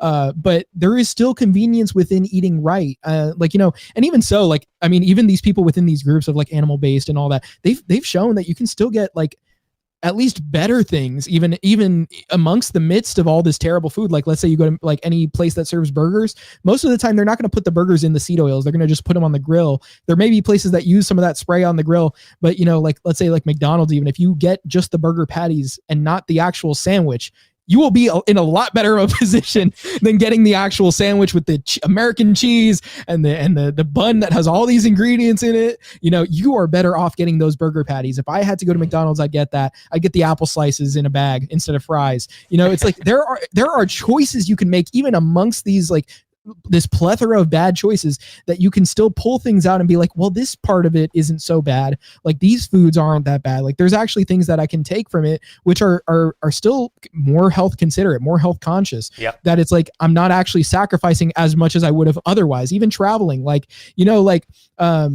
generally like there's going to be a lot of additives in food and all that. But let's say like, for example, like I found somebody posting about bugles because bugles are actually fried in either coconut or palm kernel oil, which are actually like the composition of those is a lot better than a lot of other oils. Mm-hmm. And so it's like, and this is like degermed corn in it. And like, there's really not a lot of preservatives. So it's like, okay, well, that's actually way better than most other chips you could buy. Right. But if you can find like, let's say the coconut oil plantain chips, that's even better. Right. So it's like, okay, well, there's levels to it. Right. Don't just settle for the Lay's, try and find something that's better than that, and even so, like, does it really have to be that all or nothing? Like, can't you just find a better option? Even if it's still not the optimal thing, can't you make a step up? Can't you try to be like, well, you know what? I'm just not going to go for the worst thing possible. You're still doing better to yourself that way than saying like, I just kind of give up because it's like, it's just kind of hard for me. I'm just going to go for the whatever, it's still better to at least be somewhat cognizant of what you're doing than not at all.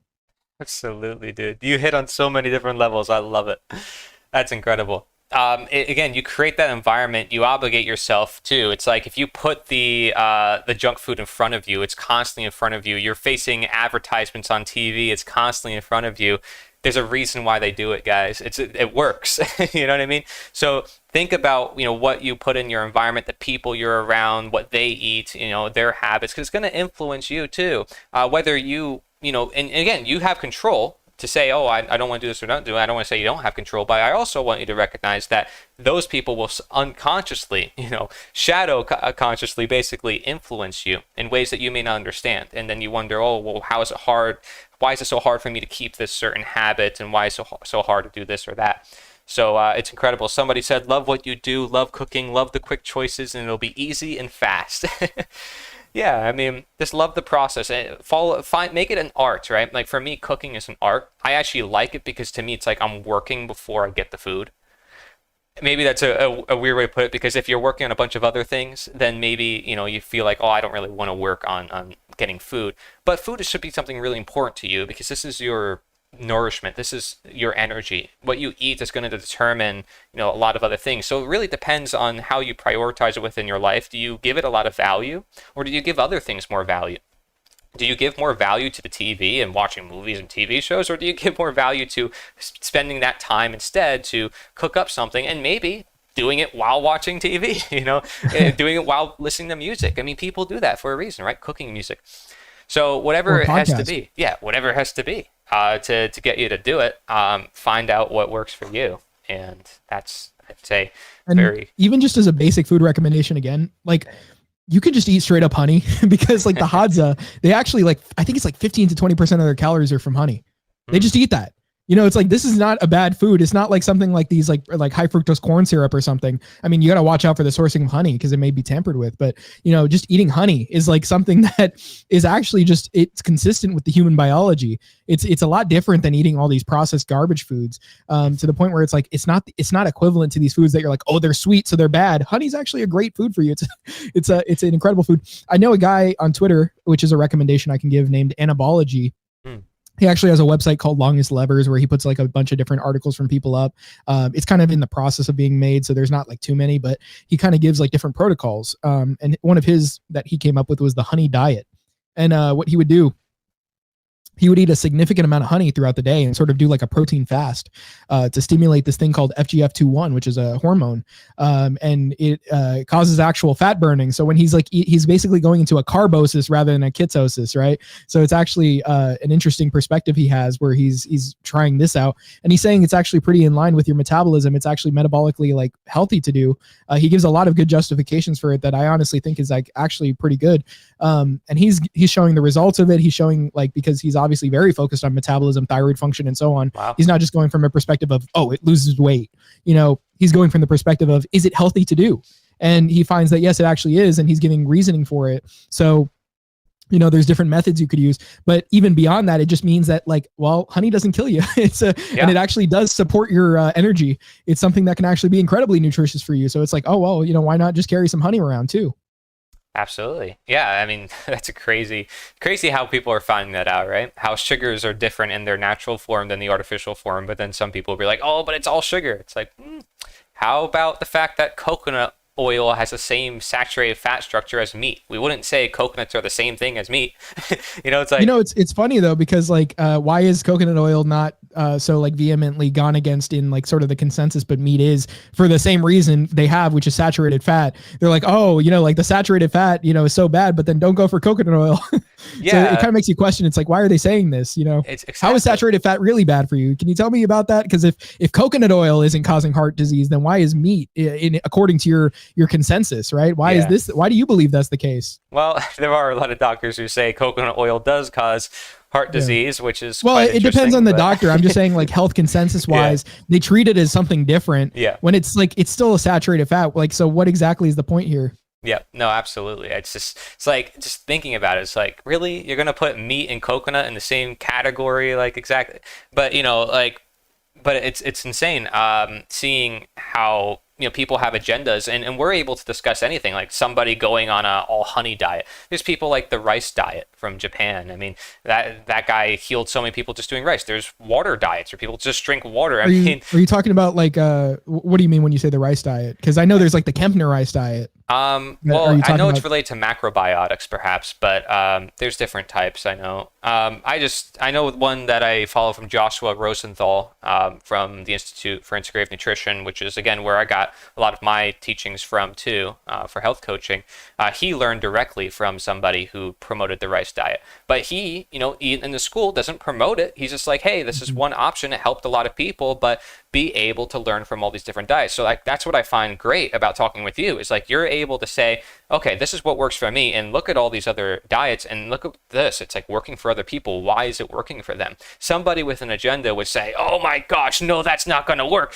It's how do you know? You're not even them, and this person, it does work for, right? Yeah. So I mean, I'd really say it's coming from at it from a perspective of there can be a common thread of things that work that you don't have to integrate exactly as I do for it to work. Right. but there's sort of common factors For sure. rather than it being like a collection of like these exact factors put together. So it's like, I still believe like seed oils won't work for people as far as them trying to be healthy. Yeah. But you know, at the same time, it's like, if you're saying I'm on a keto diet and I'm healthy, I'm not going to say like automatically now, at least, you know, I'm not going to say, oh, well, necessarily this is what keto does to you. I'm going to say, well, maybe if you're doing keto this way, then it's actually going to be a problem. If you're doing keto like the other guy that I was talking about with the cream diet, it seems like it's working for him, and it actually seems like the logical justification makes sense for what he's talking about. So, and it aligns up with the thyroid health. So I'm really just looking for results here, and really just looking for how in line it is with, you know, how your health is. You know, even if you do say like, there could be people who say, well, it does work for me.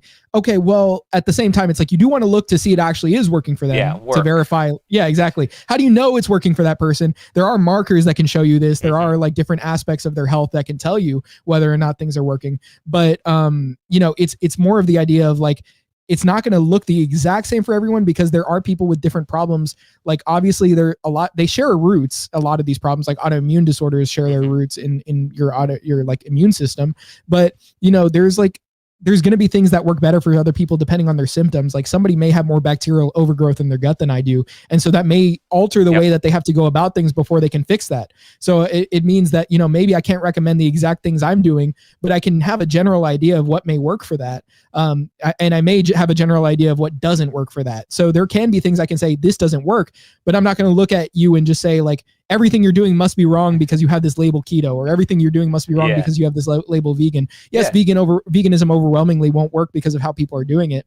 But I'm not going to look at you and say, well, it's exactly because you're not eating this exact amount of meat. You're not eating. Yeah. So like, it may be that you're not getting these vitamins, and those may be very available in meat and cream and such. But, you know, I can't really look at you and say, you know, you absolutely have to change what you're doing in every aspect for it to be perfect. Yeah, I love your energy. I love the way you approach this.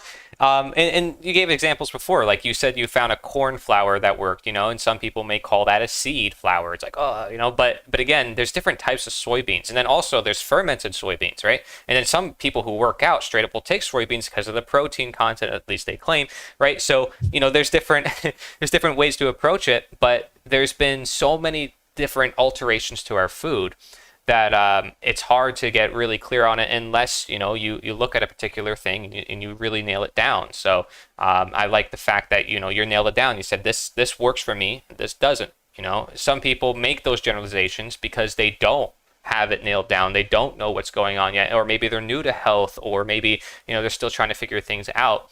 Or maybe they have a celebrity that they like, and that celebrity is promoting one thing and they're making that their brand, and now anyone who challenges them, they're never going to change their mind because they're making money off of that brand, right? So if you bear that in mind, it's like, yeah, we're falling into another identity crisis. We're falling out of one, but then we're just going into another, just like the Democrat who becomes a Republican, or a Republican becomes a Democrat, or whatever. They think their way is the best until they find out, whoa, shoot, I was wrong again. Because nature doesn't have a political party. It doesn't have a singular diet. Now, yeah, there are methods that we can see work along the lines of social progress and perhaps, you know, dietary progress and so forth. But then putting that into a grasp and putting that into a framework is often where we lose the bet, because then we say this is how it is and no other way it should be. So we need to be able to be flexible, which is why I like integrative nutrition, because there isn't an ism to it. You know, you can call it an ism if you want, but the more you constrict it, the more it loses its power.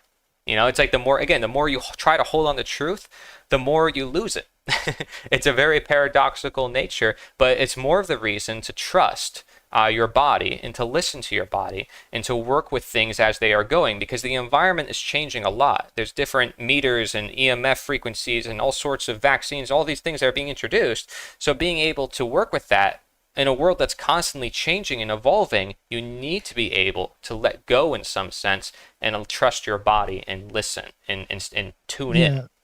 And, you know, imagine like, you know, the people that tell these people, like whenever somebody does something and says, well, I feel terrible doing this. And the person's like, oh, well, that's part of the process. You feel terrible first and then you feel good after. It's like, well, you know, does that really line up that you're feeling terrible doing something and eventually you'll just start feeling good again? In most cases, no, that's not the case. Yeah. You know, there might be something, you know, maybe it could be like there's some rare case where it's like, something's causing, I can't really imagine many cases in which this is the case, but it might be that the body's excreting something, like, they want to make it a toxin argument that the body's releasing the toxins. Maybe that's possible, but you still want to mitigate the toxins even being released, because that's going to have a negative effect on the body. Like, let's say seed oils, for example, if you're detoxing from them, and they're just, there's just like free fatty acids in the blood from the seed oils being liberated from the adipose tissue, and then you're feeling terrible because of that, it's actually having a lot of damage on your internal organs, especially your liver. And so, like, it's not good to say, oh, well, that's just the seed oils working, or sorry, that's the seed oils being depleted, and that means it's working. Well, it is depleting the seed oils, which is good, but now you have another problem, which is damage to the body, which is going to also be long-term. So it's like, okay, well, what are you doing to mitigate that? You can't just say, hey, I already found the solution by doing this. Well, you really shouldn't be feeling bad finding a good way of feeling. Yeah.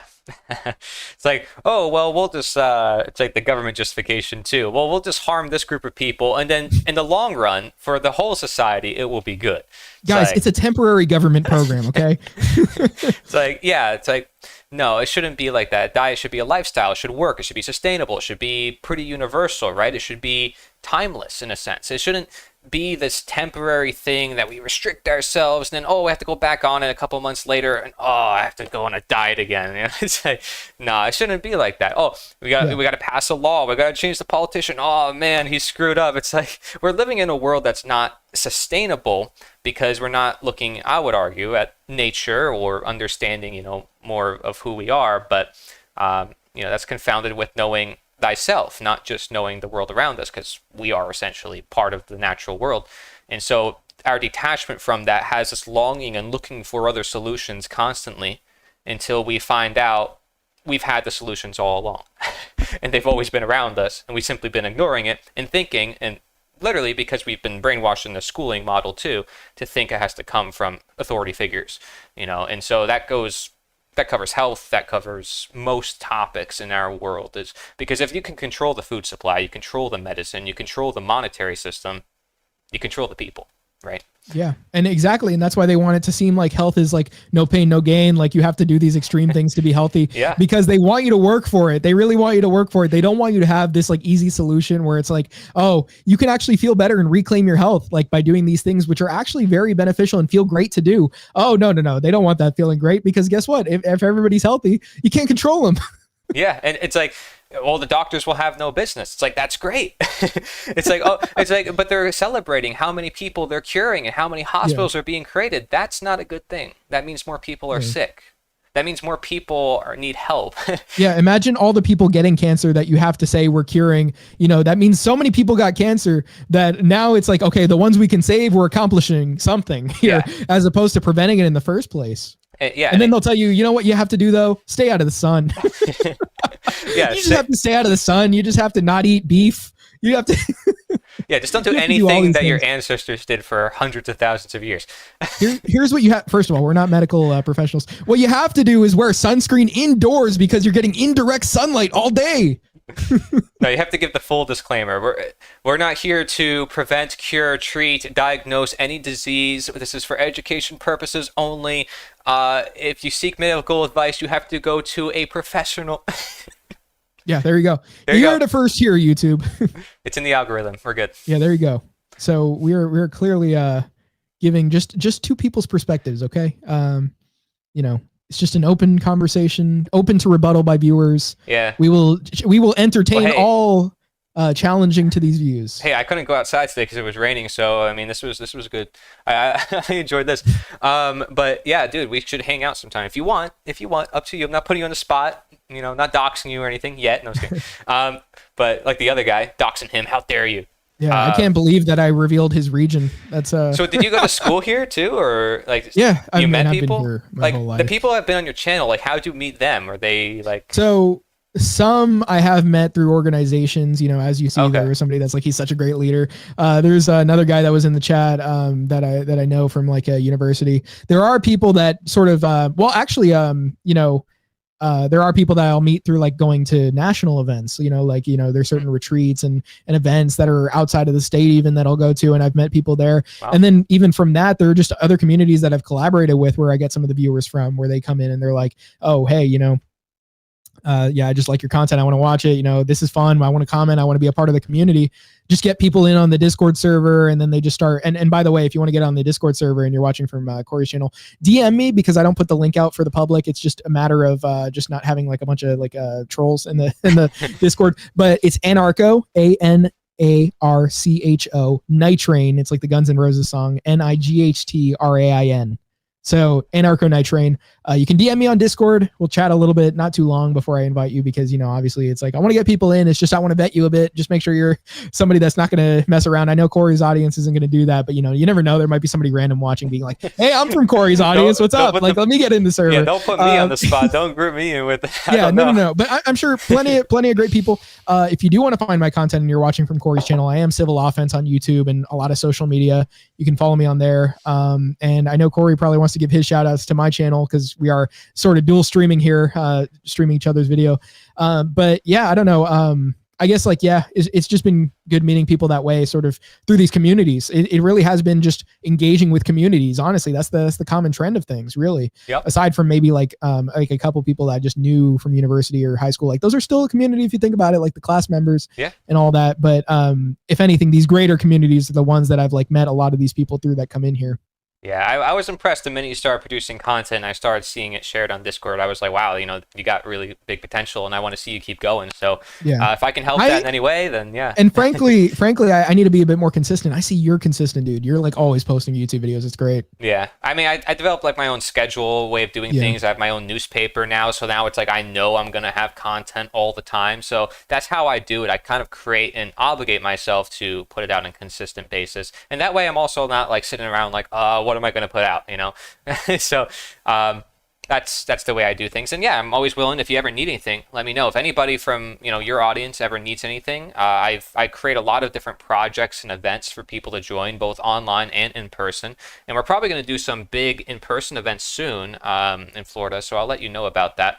And anybody's always welcome to those. I'm pretty, you know, public with it and very demonstrative, and I really welcome you to join me for, I think, you know, what I'm trying to do. I think getting involved with colleges, I don't know how it'll go, you know, but just trying to make conversation, have fun, you know, just talk to people, open minds, and just share, you know, and I think that will be cool. You have great energy, so like that's awesome, because I know I talk to a lot of people and they may not understand me. They're like, you know, how are you going to reach the youth? It's like, well, I'm just going to be myself. I'm just going to have fun. Like, I'm not going to go there like, oh, this is what you got to think. Like exactly what we talked about today, you know, a lot of this idea of like, oh, here are great ideas, but also, you know, here are these also other good ideas, you know, and here are also these groups of people doing this and these other groups of people. And that way people can discern. And, you know, I want to be friends with the college professors. I want to be friends with everybody. I don't think I'm the type to make enemies. I really don't think I'll be that controversial. I've seen people like Milo when I was in, you know, 2016. Of course, Milo went on college campuses. I don't know if you remember that.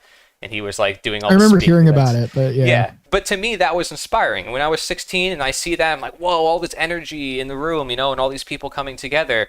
And you see that now with other people who are doing stuff on colleges. So clearly there's a big momentum for it, but there's also, you know, some people throwing riots and burning books and stuff. And I wouldn't want that to happen. But I think there is nothing more unifying than voluntarism. So I think it's the idea whose time has come. And growing food, again, not many people can disagree with it. So if we can share these two ideas, and again, growing food works with having animals and all the other systems too, stacking functions, we can really share a powerful solution to the world. And I welcome you to join me with that, because we got to inspire. We got to reboot this culture, dude. We got to make games great again. We got to make music great again. We got to make the world great again. You know what I mean? Not I just actually the do. nation. I do some music production as well. Okay, awesome, cool. Yeah. Yeah, I love doing like creative stuff. It's really fun. Not just having the conversations, but like having some sort of output in some sort of like artwork. It's nice to it's sort of like a self-reflection, you know. Absolutely. It's nice to do. That's right. And I know you probably want to advertise yourself a bit to my channel. It doesn't for the people matter. I have my link on the screen anyways. You can sort of give what you want information wise. Okay. The Liberator.us is the main website I run as a newspaper, basically named after the abolitionist newspaper. In the 1800s, the abolitionists had a newspaper called The Liberator, so mine is The Liberator 2. It was the main one that fought against slavery and the systems of control, that is government. William Lloyd Garrison, people like Lysander Spooner, you probably heard of him, but there's many others like Josiah Warren and even Ezra Haywood and Jeremiah Hacker. And I have like lists and lists. I go into my book, Slavery Gone for Good. I mentioned that. I have my book on Taoism. I wrote books on several different subjects. I create my own philosophy. I have my channel on every platform is usually Nature is the Answer, Cory, Nature is the Answer. And you'll find me pretty much everywhere, Rumble, Odyssey, Rockfin, BitChute, you name it. And, a lot of great connections are happening. So anybody is welcome to connect with me, email me. I have a tap link that has like every link in the world. But really, the Liberator.us is the main website I would recommend. And I run other websites too. But that's beside the point. All right. And Into the Agora says you can also shill your YouTube content there too. I think he's talking to the audience. I mean, I guess in the Discord server. Oh, wait, he had a message right before that. He says, and hey, Cory, if you're interested, I'll send you an invite to my server as well. My community is pretty similar to Ahmed's. And we have a lot of people in there who would be interested in a health expert. And so, yeah, well, I'm not an expert, but Ahmed over here knows a lot about. Yeah, don't trust us. Trust the experts, dude. You know a lot about this stuff. You've been researching. I love to see it, and that's it. We just got to create the conversation. I think I'm actually more credible not calling myself an expert at this point, going with what's going on in the world. I'm really just like a health coach, and it didn't take me long to get that certification, but I just like to work with people from where they're at and learn from others, and I'm always learning. So I think that's something everybody should do, and in fact, that's why health coaching was created, because of the failed healthcare model, because all these doctors were corrupt and only selling drugs. So that's why it exists, and so I'm just like the common day person, because that's what they want. They want common day people teaching nutrition to common day people. And so that's what I'm here to do. Yeah. Well, it's been a really good talk. I guess this is kind of our wrap up point for it. But yeah, looking forward to more conversations, honestly. Yeah. And I'm interested in the university stuff. I'd really like to like record some stuff with that. Yeah, absolutely. Just to like put it out there for people. I think like there's such an opportunity to do like shorts from that, because I see like shorts all the time on these sorts of conversations. 100%. I think like the most stimulating parts of that you can just sort of clip and just put out there for people to see. And then that kind of like just brings a lot of traction to your message. So, I mean, I definitely think that's a advantageous thing to do. But yeah, I mean, aside from that, we'll definitely be in talk, even outside of the podcast, but I'd also love to do more shows. That would be pretty good. We could probably talk with some of the other people that were in on this chat, bring them in here, talk with them. Yeah, for sure. But is there anything else you wanted to mention? No, but I'm down. I'm ready. Let's go. All right. Yeah. I mean, honestly, I would like to start doing the show more often, like a weekly thing. Okay. Because I really don't even do it weekly at this point, but I'd like to. All right. At least. Yeah, hey, we could do that. We could do that sort of like you were talking about, like the hangout viewing thing. I wanted to go live more often too. Frankly, I haven't got to go live on my channel enough, and I like to do live streams because it's just more like connecting with the audience. So yeah, I'm cool with that. And like you were saying, it was like that hangout viewing thing, like the viewer party, like we could do that sort of thing. That would be cool. The watch party. Yeah. Like we could do that live too. I mean, as long as we're not like just playing the content and not saying anything, we could just sort of like pause it and talk. So I wrote up a psychology experiment, right? That I want to do in person, and now it's ethical, I promise. Okay, of course it's not unethical, but it's based off of like the Stanley Milgram experiments and the Stanford prison experiments, but working it into a different structure, and I have it all written up and everything. So basically, I just need the people to do it. So that's something that we can do in time. That would be quite amazing. Imagine doing a bit of a psychology experiment on college campuses. That'd be pretty sick. Just saying. Nice. I'll need to see what those experiments are later, I guess. Yeah. It's very simple, but yeah.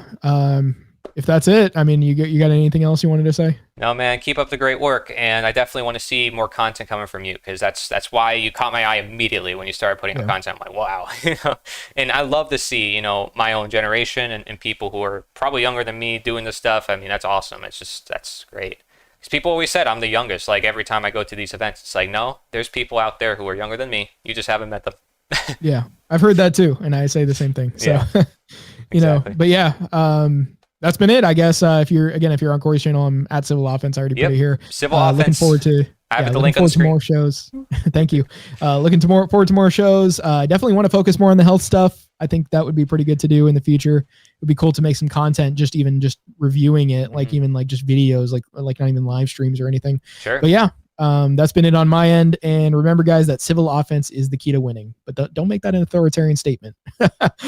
Thank you. Peace out.